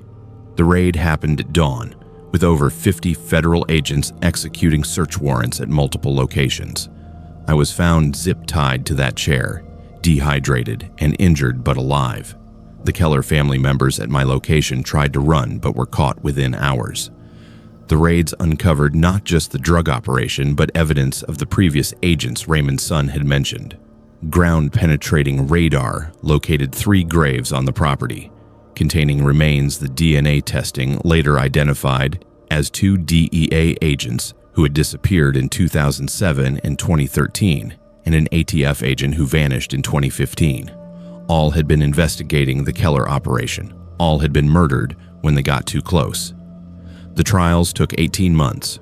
Raymond Keller, his 3 sons, and 4 other family members were convicted on charges that included drug trafficking, murder of federal officers, and conspiracy. Raymond and Thomas received life sentences without parole. The others got terms ranging from 20 to 40 years. The property was seized, the operation dismantled, and over 300 people connected to the distribution network were arrested in coordinated raids across 5 states. I spent 3 weeks in the hospital recovering from the beating and dehydration. Physically, I healed. Mentally, it took longer. The knowledge that I had been held by people calmly discussing whether to kill me, that 3 other agents had died doing the same work I was doing, changed something fundamental in how I approached the job. I stayed with the ATF for 2 more years after that, but I never went undercover again. The Keller case was counted as a major success, with commendations and press conferences celebrating the takedown of a significant drug operation. But I think about those 3 agents whose bodies were found on that property, and I wonder how many other families are running similar operations in isolated mountain communities where nobody asks too many questions. The Kellers were not unique. They were just the ones who finally got caught. I had been working as a Child Protective Services investigator for 5 years when I was assigned the Henderson case in April 2017. The county had received an anonymous tip that conditions at a licensed foster home in rural North Carolina might warrant investigation. Nothing in the initial report suggested anything unusual. Anonymous tips were common, sometimes from neighbors with grudges, sometimes from family members angry about custody decisions. But protocol required a home visit within 72 hours, so I drove out to the Henderson property on a Thursday morning, expecting to spend an hour checking living conditions and filing a routine report. What I found instead would consume the next 2 years of my life and expose a network of abuse that had been operating for over a decade with the help of corrupt officials who were supposed to protect vulnerable children. The Henderson foster home was located 20 miles from the nearest town, accessible only by a dirt road that wound through dense forest for 3 miles before opening onto a clearing where the house stood. It was a large farmhouse, probably built in the 1950s, surrounded by fields and outbuildings that suggested the property had once been a working farm. Raymond and Linda Henderson were in their mid-50s, had been licensed foster parents since 2005, and were currently caring for 8 children ranging in age from 6 to 14. On paper, everything looked perfect. Their home inspections had always passed. Background checks were clean. References from county officials and other foster families were glowing. But something felt wrong from the moment I pulled into the driveway and saw the children working in the field behind the house, mid-morning, on a Thursday when they should have been in school. Linda Henderson met me at the door, smiling warmly, explaining that the children were being homeschooled and that outdoor chores were part of their educational curriculum. She invited me inside and offered coffee, chatting pleasantly about the weather and the challenges of raising 8 kids. The house was clean but sparse, with minimal furniture and none of the personal touches you would expect in a home where children lived. No toys visible in the common areas, no artwork on the walls, no photographs of the kids. When I asked to see the children's bedrooms, Linda took me upstairs to 2 large rooms, one for the girls and one for the boys. Each room had 4 bunk beds, military neat with identical blankets, and a single dresser. There were no decorations, no books, no personal belongings except for clothes folded precisely in the dresser drawers. It looked more like an institution than a home. The children were brought inside from their chores to meet me. 8 kids ranging from a 6-year-old girl to a 14-year-old boy, all wearing similar clothing that looked worn but clean. What struck me immediately was their behavior. They stood in a line, hands behind their backs, making no sound. When I asked how they were doing, they responded in unison with variations of "Fine, ma'am." Their eyes never met mine. When I asked if they liked living with the Hendersons, they said, "Yes, ma'am," in the same flat tone. I had interviewed hundreds of foster children over 5 years, and this was not normal. Children are never this uniform in their responses, never this controlled. Even in the best foster homes, kids act like kids. They fidget, they complain, they have personalities. These children were performing, and they were terrified of breaking character. I asked to speak with each child individually, standard procedure for home visits. Linda Henderson immediately objected, saying the children became anxious when separated from the group. The county policy required a foster parent to be present during interviews to ensure the children felt safe. I checked my notes and confirmed there was no such policy. Individual interviews were not just recommended but required to ensure children could speak freely without adult intimidation. Linda changed tactics, becoming concerned rather than defensive, saying she was worried I would upset the children by asking about their traumatic pasts. She suggested I could interview them in the living room while she sat quietly in the corner, just to provide reassurance. I refused, insisting on private interviews in accordance with state regulations. The shift in Linda's demeanor was immediate. The friendly warmth disappeared, replaced by cold calculation. She asked to see my credentials again, questioned my authority to conduct interviews without supervisory approval, and suggested I should leave and schedule a follow-up visit with proper notification. I spent the next hour interviewing the children in the kitchen, while Linda sat in the adjacent dining room, close enough to hear everything but technically separated. The interviews were disturbing in their uniformity. Every child gave nearly identical answers to my questions. Yes, they liked living here. No, they had never been mistreated. Yes, they did chores, but it was to learn responsibility. No, they did not want to live anywhere else. The scripted nature of the responses was obvious, but I could not prove they had been coached. What troubled me more was the fear I saw in their eyes, particularly in the older children who understood the stakes of this conversation. During the interview with Emma, a 13-year-old who had been with the Hendersons for 2 years, she managed to pass me a folded piece of paper while pretending to adjust her chair. The note said, "Check the root cellar. They keep us there when we're bad. Please help." I palmed the note, finished the interview without reacting, and asked to see the rest of the property, including all structures and outbuildings. The root cellar was accessed through a door in the kitchen floor, covered by a rug that Linda had to move aside. She explained it was original to the house, used for storing vegetables and preserves.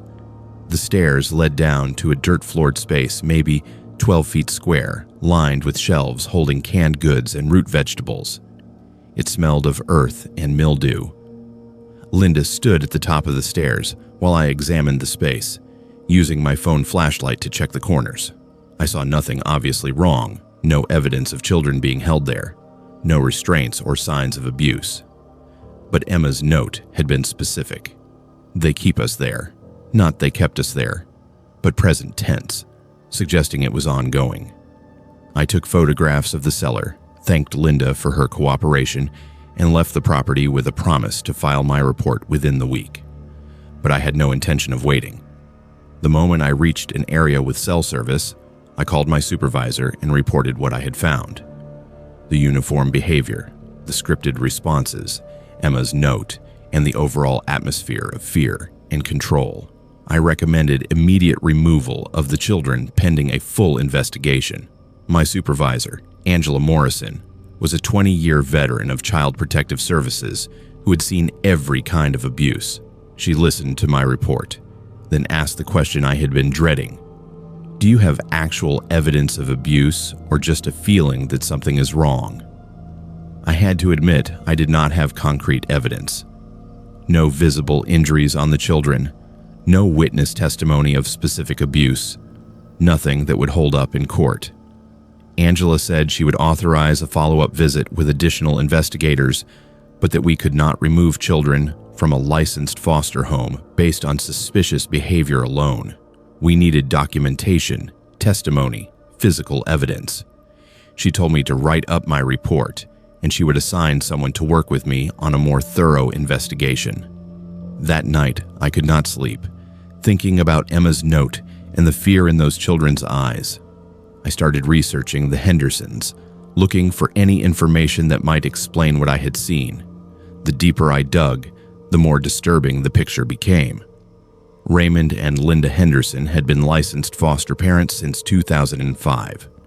In 12 years, they had cared for 47 children, according to county records.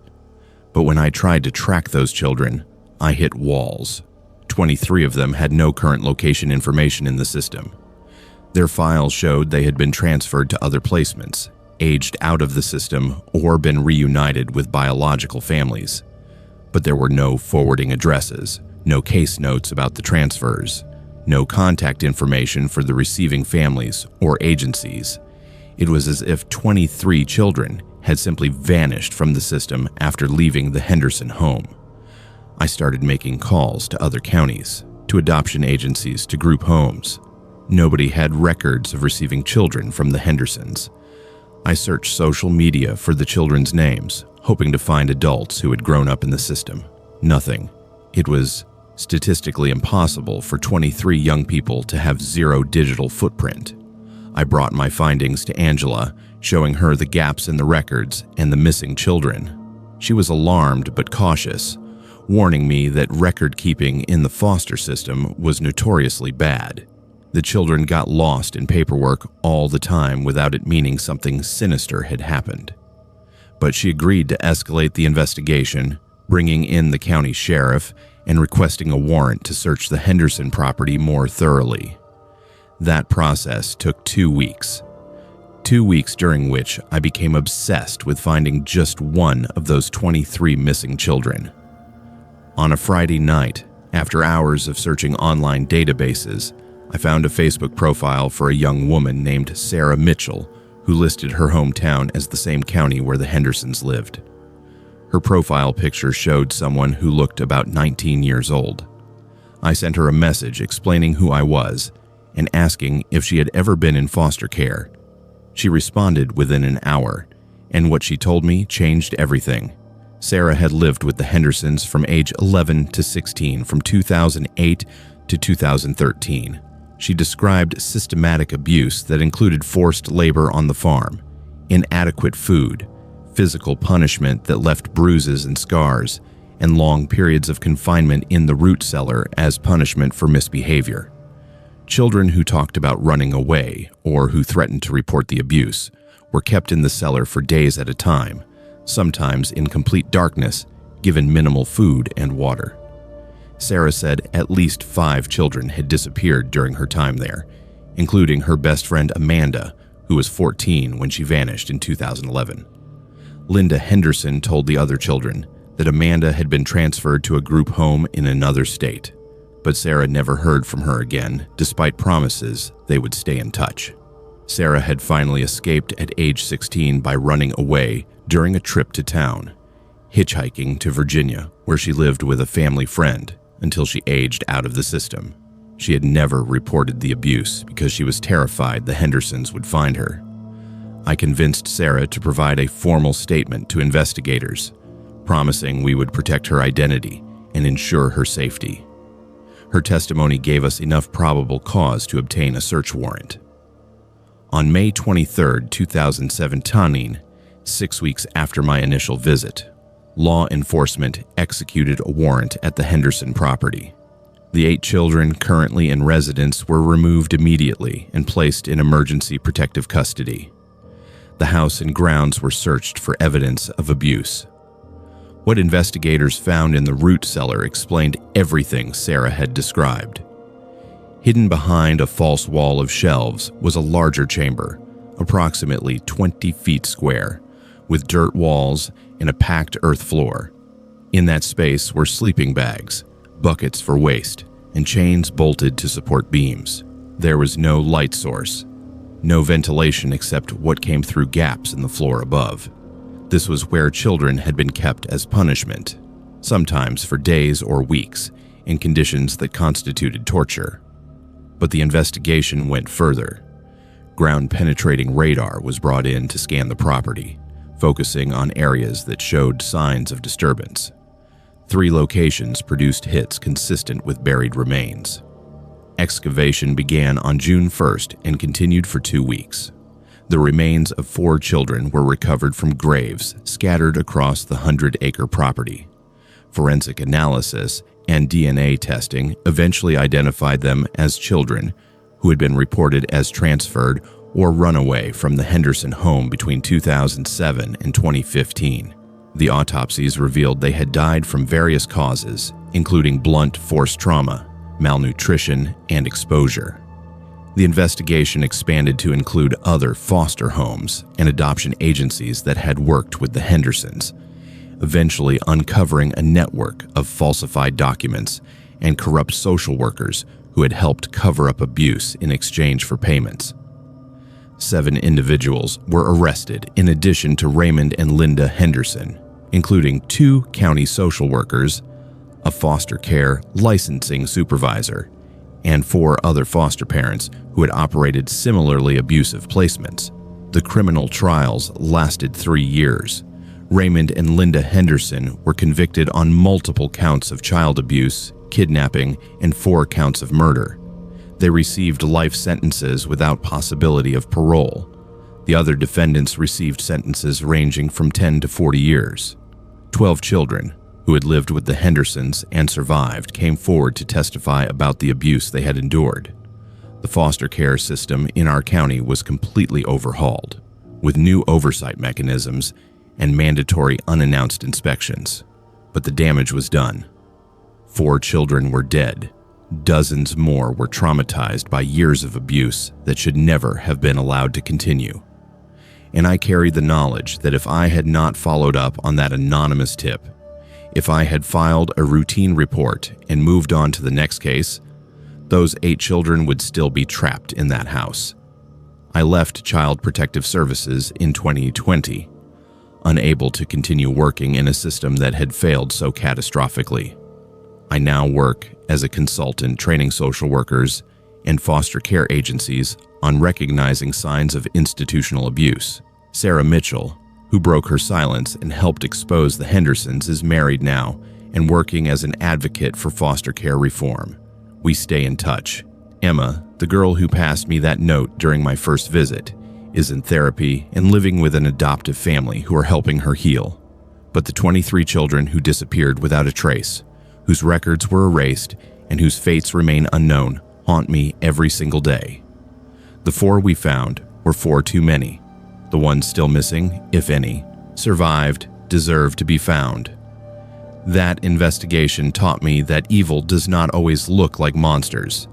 Sometimes it looks like a foster home on a farm, operated by people the system trusted, hiding horrors beneath a root cellar that nobody bothered to check.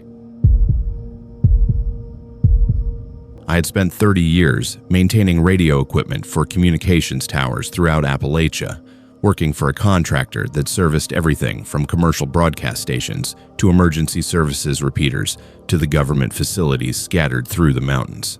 The work was solitary and technical, exactly what I preferred after leaving a career in the Air Force where too many people and too much bureaucracy had worn me down.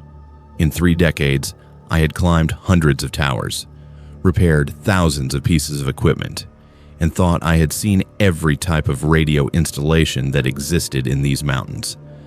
Then in August 2016, I received a work order that made no sense. Service needed at an AM broadcast station at coordinates that placed it deep in the Daniel Boone National Forest in eastern Kentucky, accessible only by an unmarked logging road. The work order included no station call letters, no frequency information, no contact name, just coordinates and instructions to perform routine maintenance on broadcasting equipment. I loaded my truck with standard tools and spare parts, then spent 2 hours navigating dirt roads that got progressively worse until they were barely recognizable as roads at all. The GPS coordinates led me to a clearing where a small concrete building sat surrounded by forest, with a radio tower maybe 100 feet tall rising from behind it.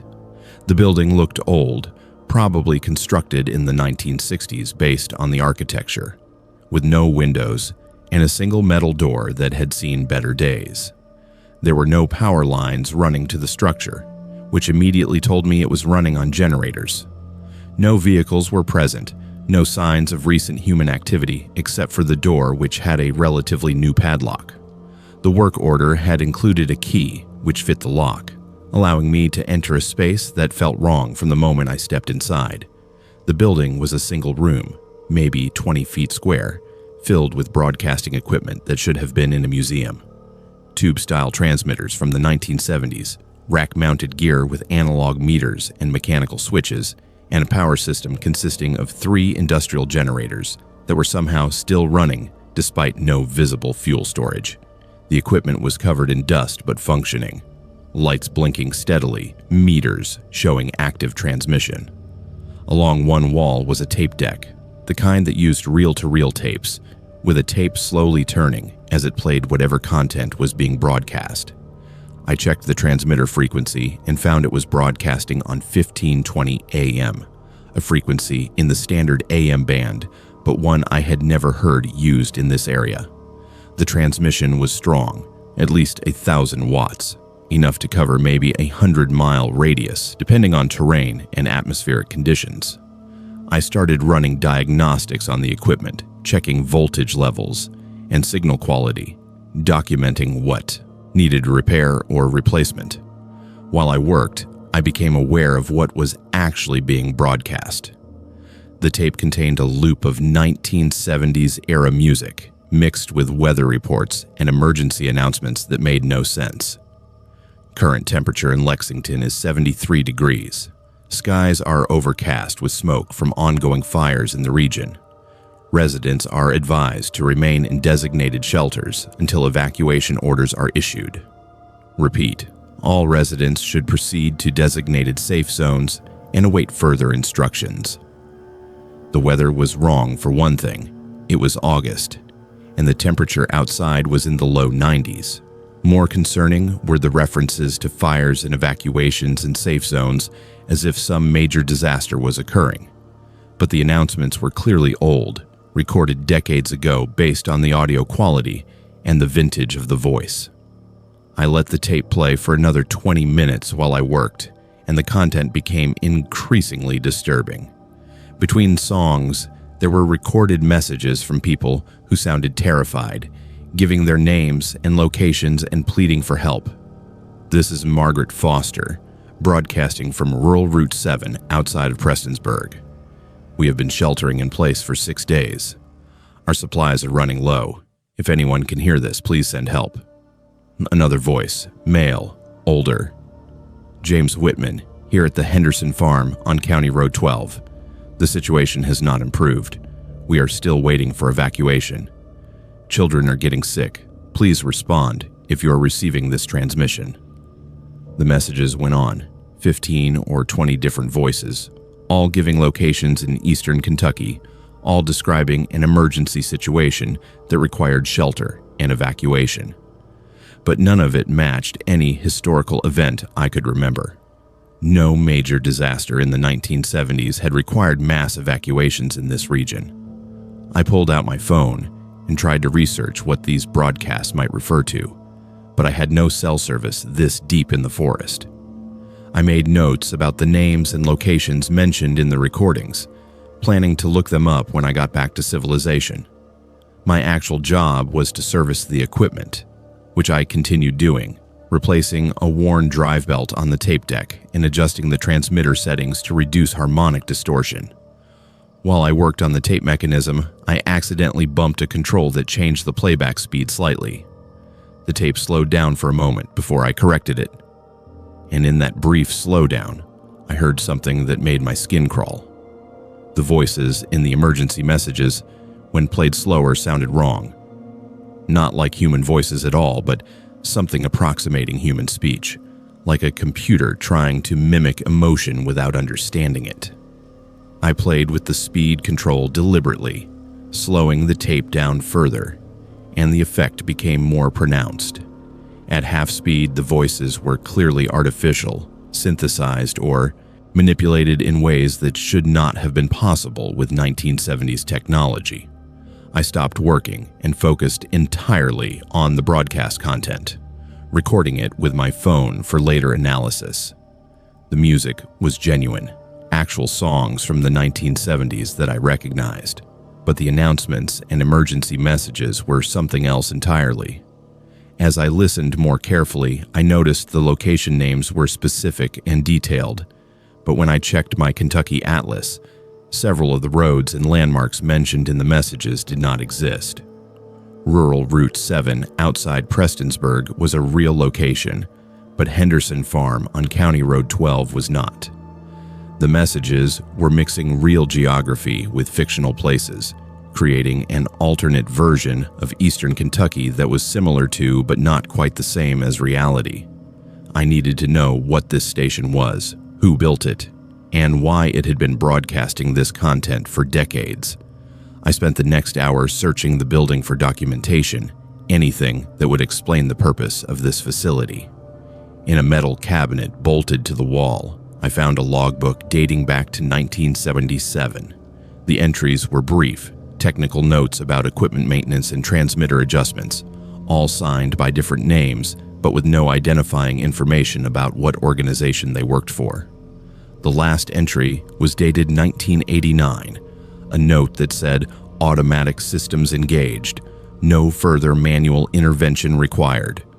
For 27 years, this station had been broadcasting on its own, maintained by nothing but automatic systems and generators that somehow never ran out of fuel. I checked the generators more carefully and found they were connected to underground tanks through pipes that disappeared into the concrete floor.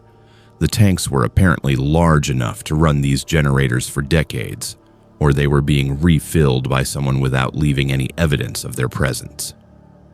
The most disturbing discovery was a loose panel behind the transmitter rack. When I removed it to check wiring, I found a space containing old files and papers that appeared to have been deliberately hidden. The documents were yellowed and fragile, but readable.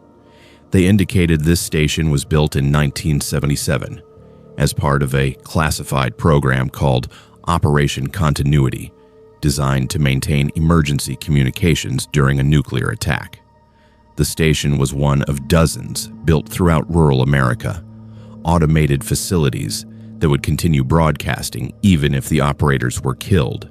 The content was pre-recorded messages meant to provide instructions and reassurance to survivors. But what made no sense was the specific content I had been hearing.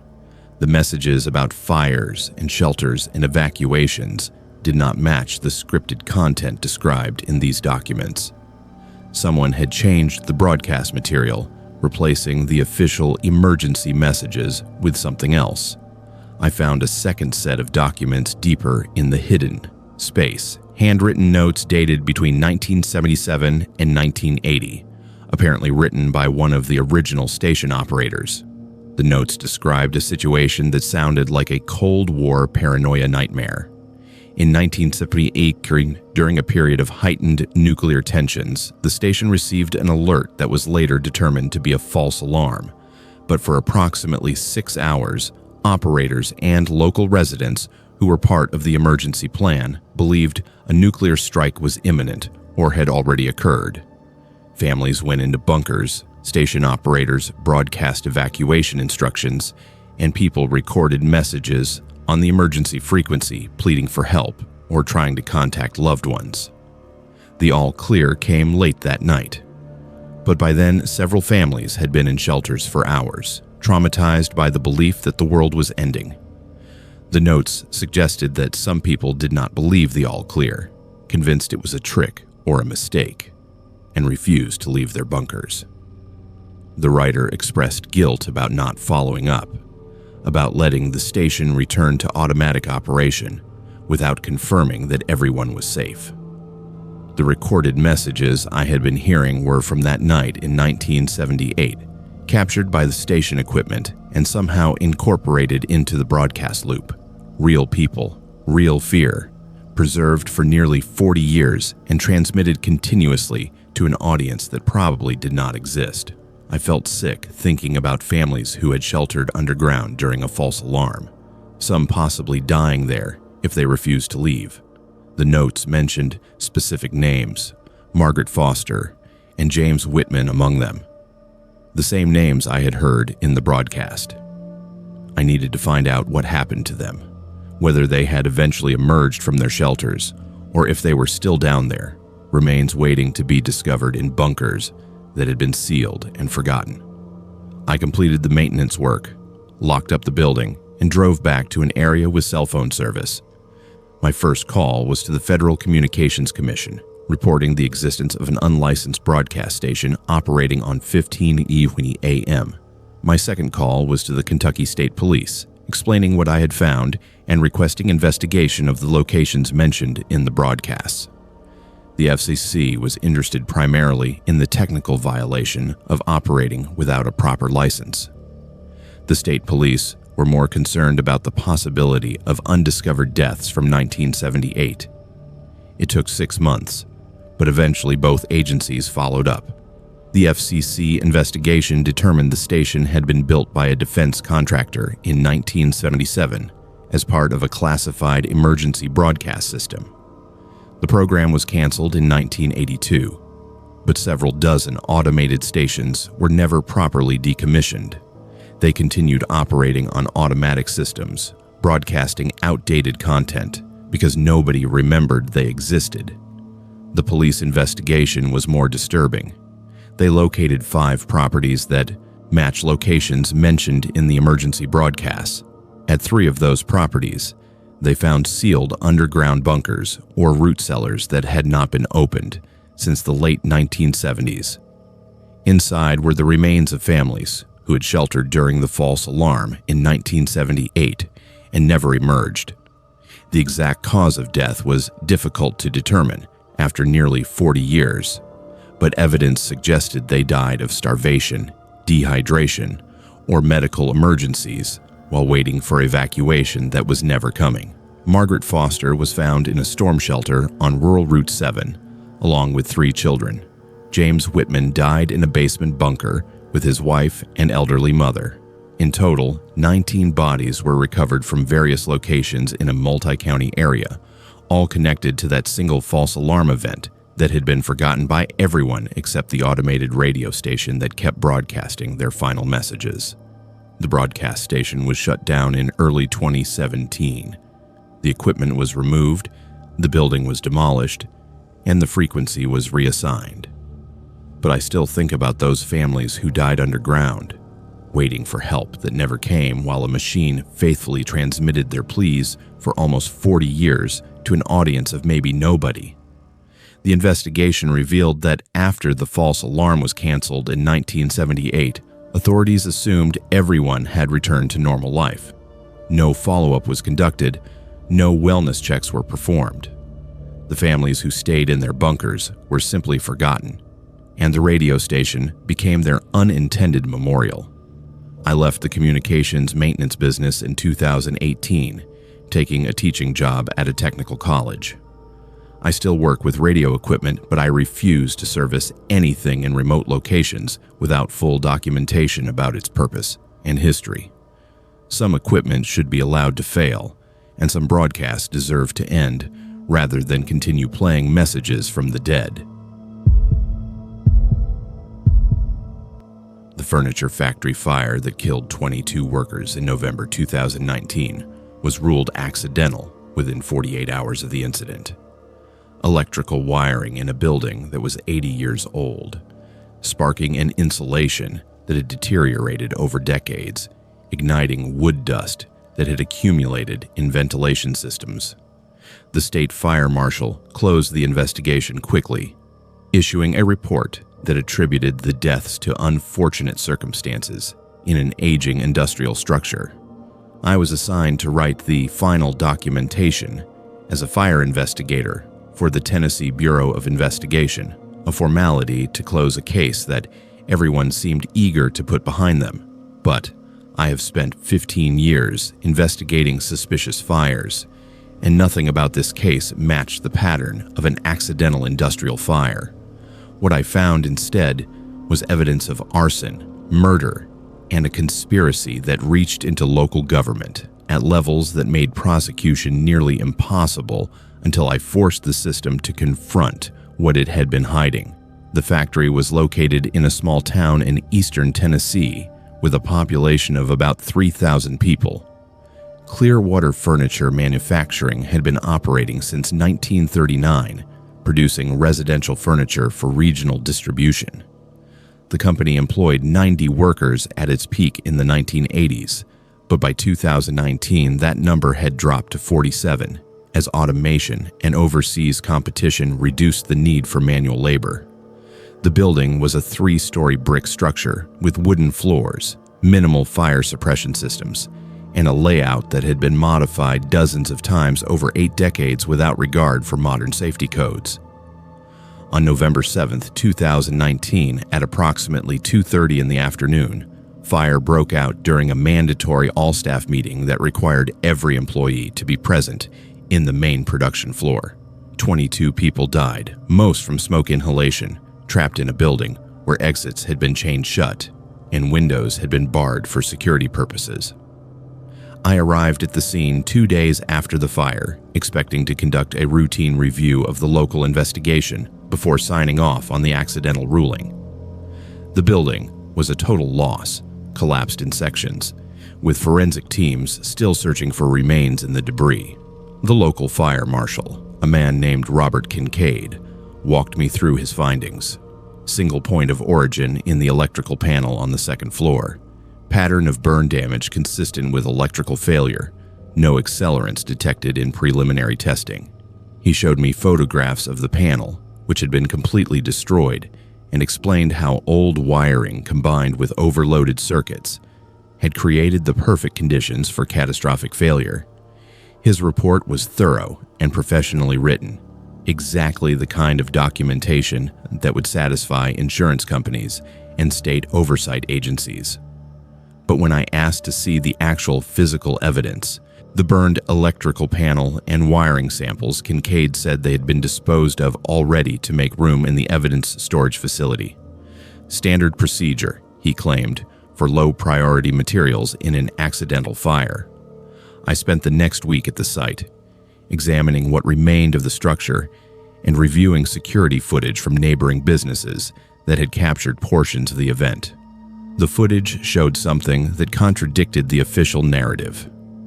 Smoke appeared simultaneously from 3 different locations in the building: second floor east side, second floor west side, and third floor center. The timing was within seconds of each other, which would be nearly impossible if the fire originated from a single electrical panel. Multiple points of origin suggested either multiple electrical failures happening at the exact same moment, which was statistically improbable, or deliberate ignition using accelerants or timing devices. I collected samples from all 3 locations, areas that had not been tested by the local investigation, and sent them to the state crime lab for analysis. The results came back positive for gasoline residue in 2 locations and kerosene in the 3rd. This was arson, not an accident, and 22 people had been murdered. I presented my findings to my supervisor and requested permission to reopen the investigation as a criminal case. That request triggered a response that made clear I was stepping into dangerous territory. Within hours of submitting my report, I received a call from the district attorney for the county where the fire occurred. He explained that reopening the investigation would cause significant hardship for the victims' families, who had already begun receiving insurance settlements based on the accidental determination. He suggested that my accelerant findings could be explained by contamination from fire suppression foam or stored materials in the building. He strongly recommended I accept the original ruling and close the case. When I refused, citing clear evidence of arson and the legal obligation to investigate multiple homicides, he warned me that pursuing this would create problems for my career and my relationships with local law enforcement agencies that the State Bureau depended on for cooperation. I started investigating the factory's ownership and financial situation, looking for motive. Clearwater Furniture Manufacturing was owned by 3 partners, all members of the same family that had operated the business for 80 years. Financial records showed the company was failing, losing money for 5 consecutive years, carrying $2 million in debt, and facing bankruptcy. More significantly, the factory had been insured for $4 million, a policy that would pay out only in the event of total loss from covered events like fire. Bankruptcy would yield nothing for the owners after creditors were paid, but an accidental fire would provide a substantial insurance settlement. The timing was also suspicious. 2 weeks before the fire, several employees had been fired after attempting to organize a union, claiming unsafe working conditions and inadequate pay. The mandatory meeting on the day of the fire had been called ostensibly to address employee concerns, but it had the effect of gathering everyone in a single location at a predictable time. I interviewed survivors, 7 workers who had escaped through a loading dock door that was not chained shut. Their testimony was consistent and damning. The main exits had been chained from the outside that morning, something that had never been done before. The chains were new, with locks that required keys the floor supervisors did not have. One survivor, a woman named Patricia Mills, who had worked at the factory for 12 years, told me she had seen one of the owners, Thomas Clearwater, near the building's electrical room minutes before the fire started. When she asked what he was doing, he told her to mind her own business and return to the meeting. Another survivor described how the fire alarms did not sound until the smoke was already thick enough to cause panic, suggesting they had been disabled or delayed. A third survivor said the emergency lighting system failed immediately, leaving people trapped in darkness trying to find exits that had been deliberately blocked. I attempted to interview Thomas Clearwater and his 2 brothers, but they refused to speak with me without their attorney present. Their attorney, a prominent criminal defense lawyer from Knoxville, made it clear his clients would not be cooperating with any investigation, and suggested I was harassing grieving business owners who had lost their family legacy in a tragic accident. When I obtained a warrant to search the Clearwater family's personal and business records, the warrant was delayed for 3 weeks due to procedural objections filed by their attorney. By the time the search was finally authorized, relevant documents had disappeared from the company office.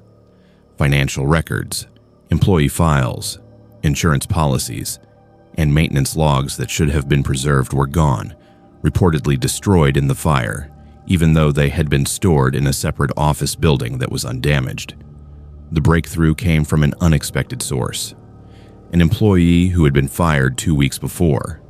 The fire contacted me anonymously, providing documents he had copied before his termination. The documents showed that the Clearwater brothers had been threatened by the union organizers, who planned to file complaints with OSHA about multiple safety violations, including blocked exits, inadequate fire suppression, and exposure to toxic materials. An OSHA investigation would have resulted in fines, mandated improvements, and potentially criminal charges if gross negligence was proven. The documents also included email exchanges between Thomas Clearwater and an insurance adjuster discussing the policy, payout in hypothetical terms, and confirming that total loss from fire would provide maximum benefit. The emails stopped short of explicitly planning arson, but the intent was clear enough to establish motive and opportunity. With this evidence, I went over the head of the local district attorney and contacted the Federal Bureau of Investigation, arguing that this was a case of insurance fraud and multiple homicides that required federal intervention. The FBI was initially reluctant, citing limited resources and the complexity of prosecuting arson cases where physical evidence had been compromised. But media attention changed the calculation. I leaked my findings to an investigative journalist, providing copies of the accelerant test results, witness testimony, and the documents showing financial motive. The story was published in a regional newspaper and picked up by national outlets. Suddenly, the case that everyone wanted closed became a case that everyone had to address. Public pressure forced the FBI to open an investigation in February 2020. The federal investigation faced immediate obstruction. The local fire marshal, Robert Kincaid, was discovered to be Thomas Clearwater's brother-in-law, a relationship that had not been disclosed during the original investigation. Kincaid's decision to destroy evidence and rush the accidental ruling made more sense in light of his family connection. When FBI agents attempted to interview him, his attorney invoked his Fifth Amendment rights against self-incrimination. 2 county commissioners who had publicly supported the accidental ruling were found to have received campaign contributions from the Clearwater family totaling over $60,000. The network of corruption extended further than I had imagined, involving not just the factory owners, but local officials who had financial and personal incentives to protect them. The prosecution took 18 months to build because every piece of evidence had to be reconstructed or verified independently. Forensic experts reanalyzed the burn patterns using photographs and video from the scene, confirming multiple points of origin. Financial investigators traced the insurance policy and documented the Clearwater family's desperate financial situation. Workplace safety experts reviewed the blocked exits and disabled alarms, establishing that these conditions could not have existed accidentally. And the testimony of survivors, corroborated by physical evidence and documents, created a narrative that was impossible to dismiss. In August 2021, Thomas Clearwater, his 2 brothers, and Robert Kincaid were indicted on charges that included 22 counts of murder, arson, insurance fraud, conspiracy, and obstruction of justice. The trial began in March 2022 and lasted 4 months. The defense argued that the fire was accidental and that any evidence suggesting otherwise had been planted or misinterpreted by investigators with personal agendas. They portrayed me as an overzealous investigator trying to make a name for myself by turning a tragedy into a conspiracy. But the evidence was overwhelming. Survivors testified about the chained exits and suspicious circumstances. Forensic experts explained why the fire patterns indicated arson. Financial records demonstrated clear motive, and recorded phone calls between the Clearwater brothers, obtained through wiretaps, included discussions about getting rid of union troublemakers and cashing in on insurance. The jury deliberated for 3 days before returning guilty verdicts on all major charges. Thomas Clearwater received a life sentence. His brothers received 40 years each. Robert Kincaid received 20 years for obstruction and conspiracy. The victims' families received settlements from both the insurance company and a civil judgment against the Clearwater family assets, which were liquidated to pay damages. The factory site was demolished and turned into a memorial park honoring the 22 workers who died. OSHA implemented new inspection protocols for aging industrial buildings in Tennessee, and the state legislature passed laws requiring independent fire investigations in any case involving multiple fatalities. I received commendations for my work on the case, but those meant nothing compared to knowing that the truth had been established and justice had been served, however imperfectly. I left fire investigation in 2023, burned out by the constant battles with officials more interested in political convenience than truth. I now teach fire science at a community college, training the next generation of investigators and emphasizing that their obligation is to the evidence and the victims, not to powerful people who want uncomfortable truths buried. I had managed disaster response for 15 years, coordinating emergency services during floods, tornadoes, ice storms, and every other natural disaster that hit southern Appalachia with frustrating regularity. By September 2020, I thought I had seen everything that weather and geography could throw at a community. But the flood warnings for Grayson Valley in southwestern Virginia made no sense from the moment they started appearing in the emergency management system. No unusual rainfall had been reported upstream. The dam on the New River was functioning normally according to all telemetry data. Weather forecasts showed clear skies for the entire region. Yet the National Weather Service was issuing flash flood warnings for a valley that should have been completely dry. And by the time I arrived at the Emergency Operations Center to coordinate response, water was already rising in a town of 300 residents who had no warning and no explanation for what was happening to them.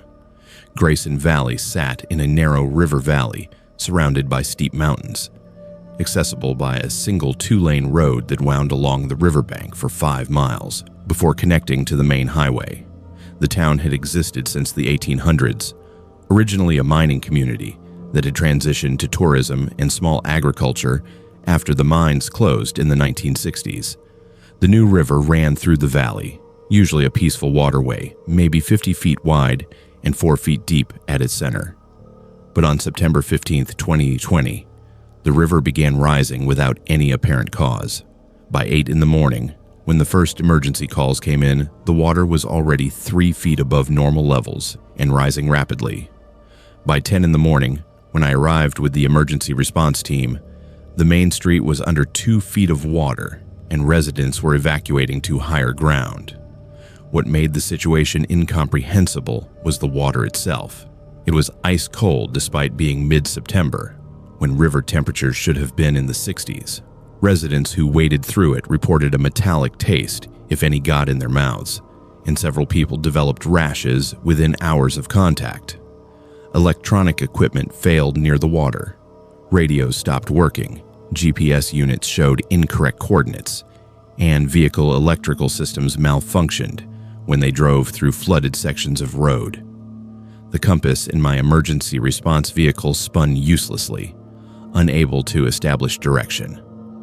We were dealing with water that behaved in ways that violated basic physics, and nobody could explain where it was coming from because the river level upstream remained normal.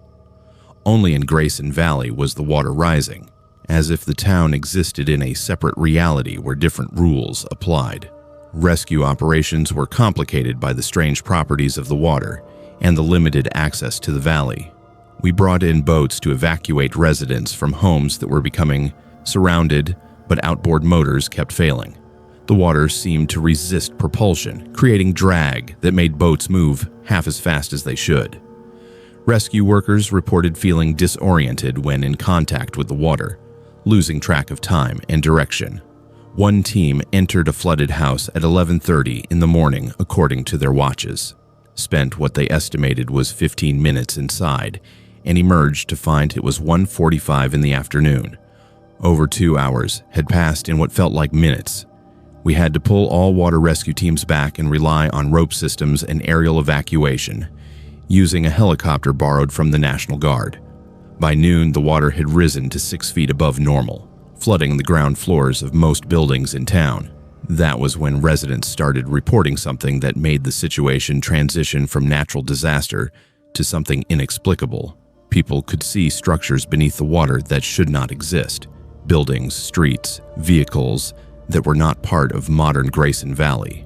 An elderly woman named Dorothy Harris, who had lived in the valley her entire 78 years, pointed to submerged shapes visible through the murky water and insisted they were buildings from Old Grayson, the original town that had been intentionally flooded in 1952. I had never heard of Old Grayson, but Dorothy explained that in the early 1950s, a dam project had been planned that would have created a reservoir in this valley. Residents were given evacuation orders and offered minimal compensation for their properties. Most people left, relocating to other areas. But Dorothy said dozens of families refused to leave, believing the dam project would be canceled or that they could fight the condemnation in court. I researched the history while coordinating rescue operations using my phone to access county records and newspaper archives. Dorothy was right. In 1952, a reservoir project had been authorized by the state, requiring the flooding of what was then called Grayson Mills, a town of approximately 400 residents. Families were given 6 months to evacuate. Contemporary newspaper articles showed protests and legal challenges, but by October 1952, the project moved forward. The dam was never actually built. Engineering surveys determined the geology was unsuitable for the planned reservoir, and the project was abandoned in 1953. But during that year, between authorization and cancellation, what happened to the families who refused to leave? Official records showed the town was evacuated and demolished, but Dorothy insisted that dozens of people stayed, hiding in the mountains, when surveyors came through, refusing to abandon their homes. The water continued rising throughout the day, reaching 10 feet above normal by evening. Residents evacuated to a community center on high ground at the eastern edge of the valley, the only structure that remained dry. From that vantage point, people watched their town disappear beneath water that had no source and no explanation. As the sun set and darkness fell, something changed. The water became luminescent, glowing with a faint, blue-green light that had no natural explanation, and in that light, the submerged structures became clearly visible. An entire town existed beneath the floodwater, buildings intact, streets laid out in a grid pattern that did not match modern Grayson Valley. Dorothy Harris stood beside me on the community center steps, pointing to specific buildings and naming them. Morrison's General Store, the Baptist Church with its distinctive steeple, the schoolhouse where she attended first grade before her family relocated. These were buildings from Old Grayson, the town that supposedly had been demolished 68 years earlier, but they looked preserved, impossibly intact, as if they had been underwater for decades without any decay or deterioration. I contacted State Emergency Management and explained what we were observing, requesting expert assistance to understand what was happening. The response was skepticism and suggestions that stress was causing mass hallucination among residents and emergency workers. But I had photographs and video documentation showing structures that matched historical descriptions of Old Grayson. The state sent a team of hydrologists and geologists to assess the situation, arriving late that night with equipment to measure water flow, chemical composition, and the geological characteristics that might explain the flooding. Their initial tests confirmed what we already knew. The water was chemically normal river water, but colder than it should be, and behaving in ways that violated standard hydrology. It was not flowing from upstream. It was not draining downstream. It was simply present, occupying space with no apparent source or outlet. On the second day of the flood, rescue teams using underwater cameras to assess damage captured footage that nobody could explain. Inside the submerged buildings from Old Grayson were preserved interiors with furniture, household items, and in several locations, human remains. The remains appeared mummified or preserved in ways consistent with being underwater in very cold, oxygen-depleted conditions. Forensic teams were called in, and over the next week, as the water finally began to recede, recovery operations found the bodies of 37 individuals in various locations throughout the submerged town. DNA testing and identification through dental records eventually established that these were residents of Grayson Mills who had disappeared in 1952. They had not evacuated. They had stayed in their homes when the valley was scheduled to be flooded, and somehow they had died there despite the reservoir never being built. The most disturbing theory came from a historian at the State University who specialized in Appalachian, folklore, and unexplained phenomena. She suggested that Grayson Valley was what she called a thin place, a location where the boundaries between different times or realities were permeable. In 1952, when the reservoir project was authorized, the valley existed in two potential futures, one where the dam was built and the town flooded, another where the project was canceled and life continued normally. For most residents who evacuated, they experienced the second timeline. But the families who refused to leave somehow became trapped in the first timeline, experiencing a flood that should not have occurred because the dam was never built. The September 2020 event was a temporal overlap, where both timelines briefly occupied the same physical space, allowing us to see and interact with events from 68 years ago that existed in a parallel reality. I do not know if I believe that explanation. It sounds like science fiction or folklore rather than scientific fact.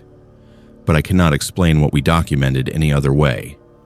The water receded completely over 2 weeks, leaving no trace of flooding except mud and debris.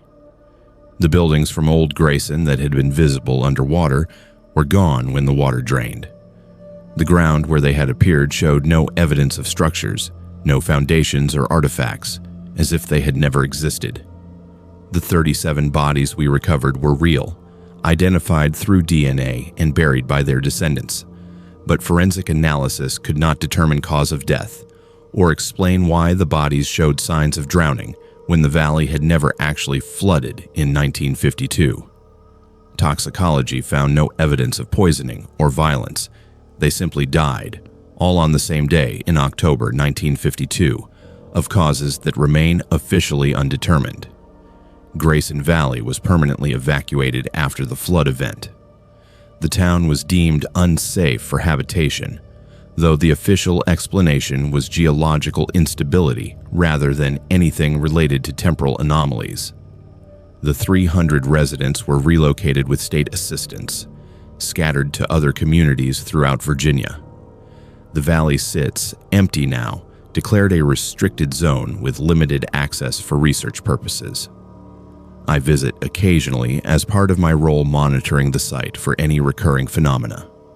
Every September since 2020, the river level has risen slightly, never to the extent of the original event, but enough to create concern. In September 2023, the water rose 4 feet and remained elevated for 3 days before returning to normal. Submerged structures were visible again, less distinct than in 2020, but present enough to confirm the pattern is repeating. I left emergency management in 2024, unable to continue working in a field where my most significant case is officially explained as a groundwater anomaly and mass hysteria. The families of the 37 people we recovered deserve better than that dismissive conclusion. Dorothy Harris, who identified the buildings from her childhood before they vanished again, died in 2022, still insisting that what we saw was real and that Old Grayson exists somewhere beyond our normal perception of time and space. The historian who proposed the thin place theory continues researching similar phenomena throughout Appalachia, documenting locations where past and present seem to overlap in ways that defy rational explanation. I contribute to her research, providing technical data and witness testimony from Grayson Valley. The official reports call it an unexplained hydrological event. I call it proof that reality is more complicated than we admit, and that some places in these ancient mountains remember their own histories in ways that occasionally intrude into our present, demanding acknowledgement of tragedies that were hidden, denied, or forgotten by everyone except the land itself, which keeps perfect records of everything that ever happened within its boundaries. The mobile health clinic program was supposed to provide medical care to families living in isolated mountain communities too far from hospitals to receive regular health care. I joined the program in 2017 as a visiting nurse, driving a specially equipped van to remote hollers throughout southeastern Kentucky, conducting basic health assessments, providing vaccinations, and referring serious cases to regional hospitals. Most of the families I served were grateful for the attention, living in poverty that made regular medical care impossible.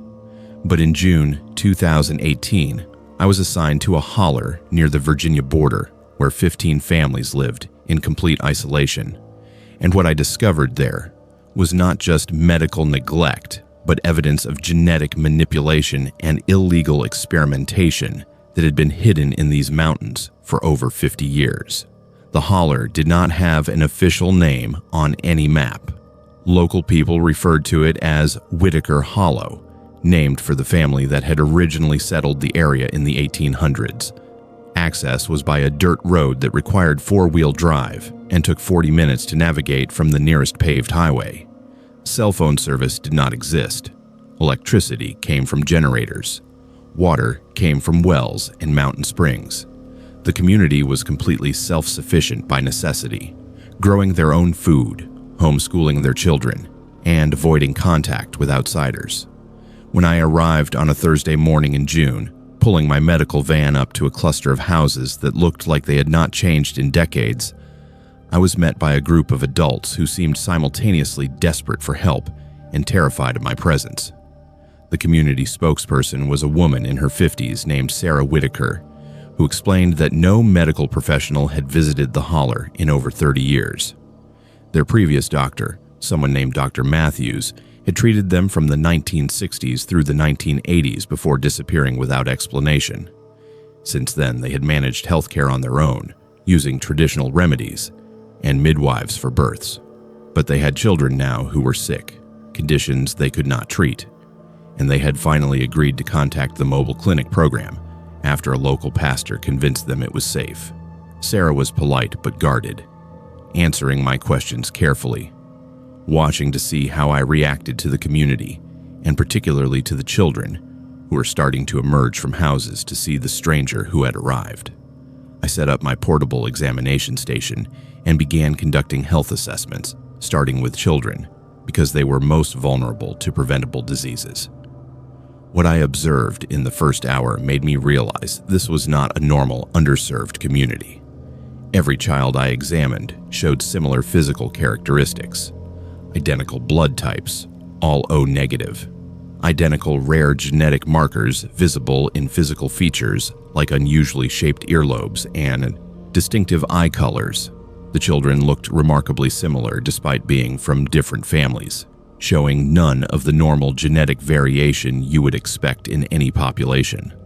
More concerning were the medical anomalies. Several children had organ configurations that were slightly different from normal human anatomy, variations that should not be possible through natural reproduction. One 8-year-old boy had a liver positioned higher in his abdomen than standard anatomy. A 12-year-old girl had an extra section in her small intestine that should not exist. These were not birth defects. These were organized variations that suggested intentional modification. I tried to discuss my findings with Sarah Whitaker, carefully explaining that some of the children needed specialists to evaluate their unusual anatomy. Her reaction was immediate and defensive. She said the children were fine, that their bodies were different because they were descended from people who were different, and that bringing in outside doctors would only create problems. When I pressed for details about what she meant by different, she became agitated and asked me to leave. The other adults gathered around, their expressions changing from nervous hospitality to something closer to hostility. I realized I was in danger of being forcibly removed if I did not back down. I apologized, said I would not do anything without their permission, and asked if I could at least finish basic vaccinations for the children. After tense discussion among the adults, they agreed, but insisted I leave immediately after. While administering vaccinations, I managed to speak privately with one of the teenagers, a 16-year-old named Emma, who was more curious than afraid. I asked her what she knew about her family history, where the community came from, why they lived so isolated. Emma told me a story that sounded like conspiracy theory, but had too many specific details to dismiss. Her grandparents had been part of a medical research program in the 1960s.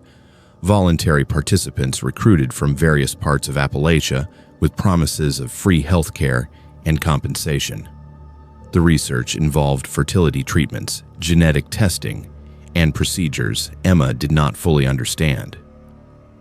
By the early 1970s, the participants realized they had been subjected to illegal experimentation, specifically attempts to modify human genetics to produce children with enhanced or altered characteristics.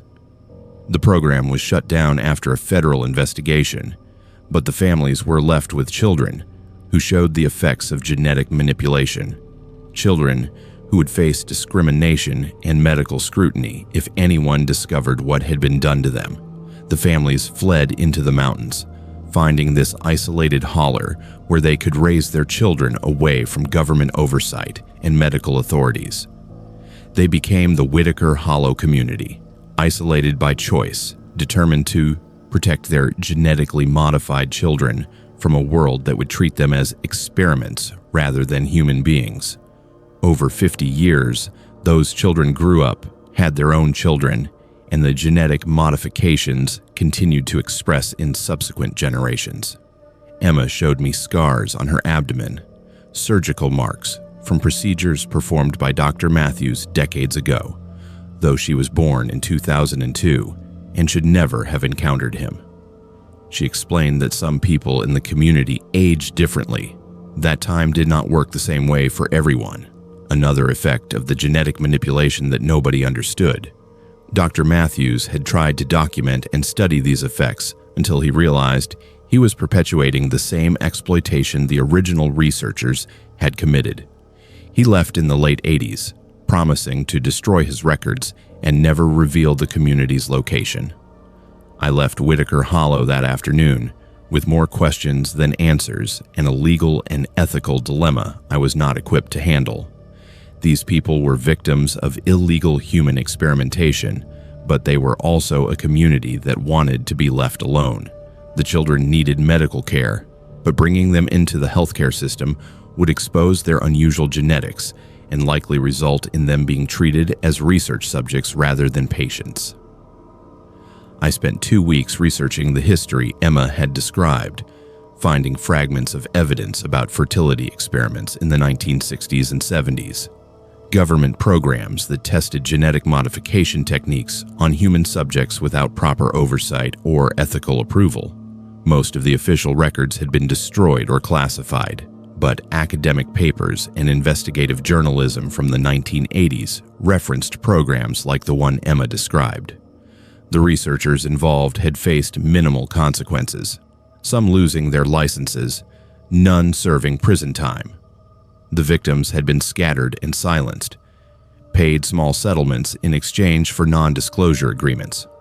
I contacted a medical ethicist at the state university, explaining the situation in hypothetical terms without revealing the community's location. The ethicist confirmed my concerns. If I reported the genetic anomalies I had observed, the children would be subjected to invasive testing and likely taken into state custody for their own protection. But if I remained silent, I would be failing my obligation to provide appropriate medical care. The ethicist suggested a third option, bringing in specialists I could trust, people who would treat the community as patients rather than research subjects and who would keep their existence confidential. Over the next 6 months, I carefully built a team of doctors, nurses, and geneticists who were willing to work under those conditions.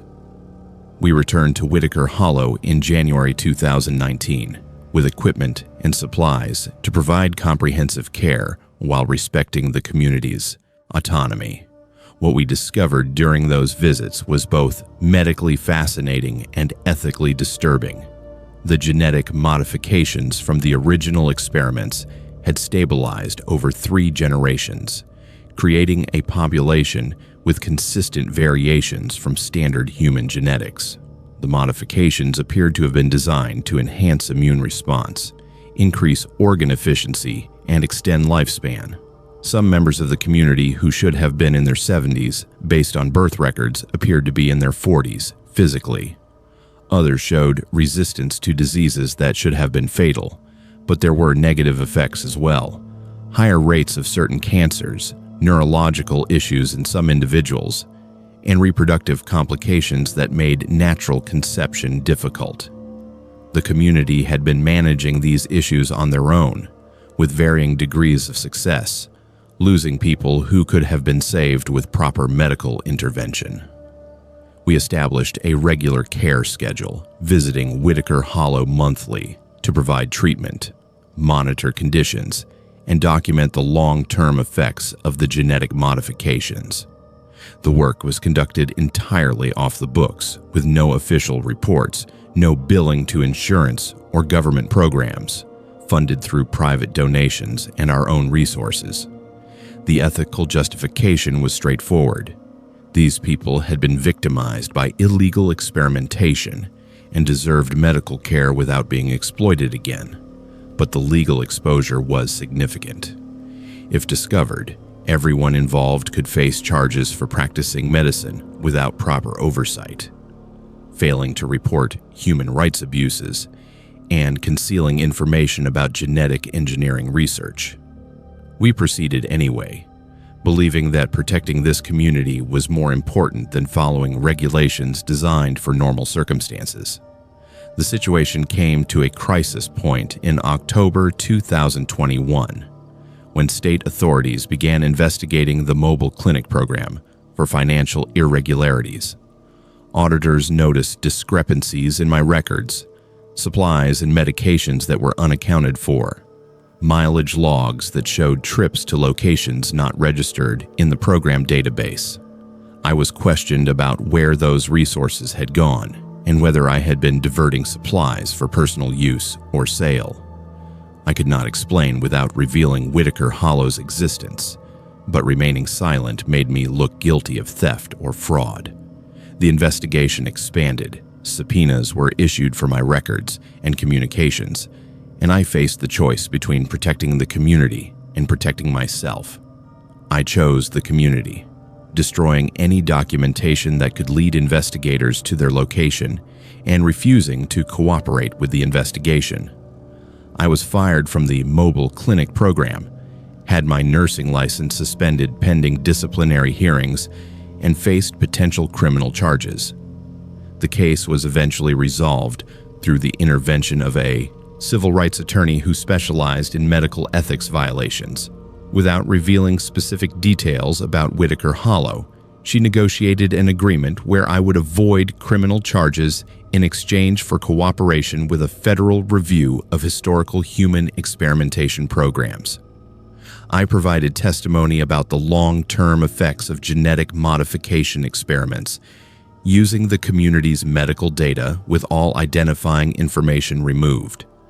The testimony contributed to a government commission report published in 2022, acknowledging that human genetic experimentation had occurred without proper oversight during the Cold War era, and that victims and their descendants deserved reparations and medical support.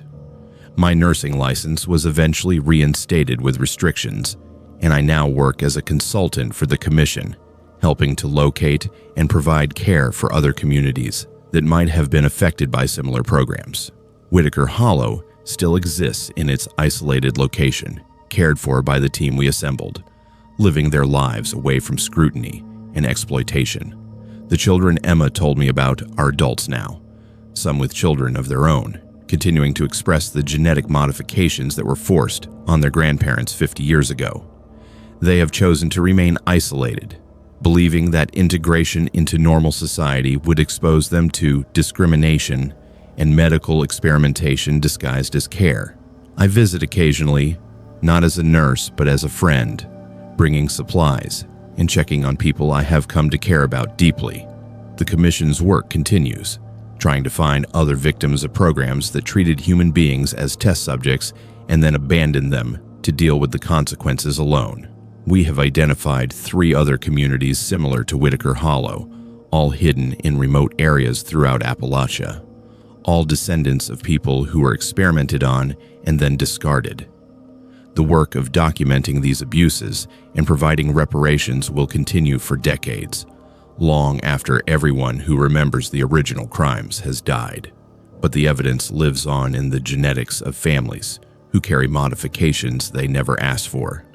Markers of a time when medical science valued progress over humanity and left victims scattered through the mountains where their suffering could be forgotten by everyone except the land that holds their stories.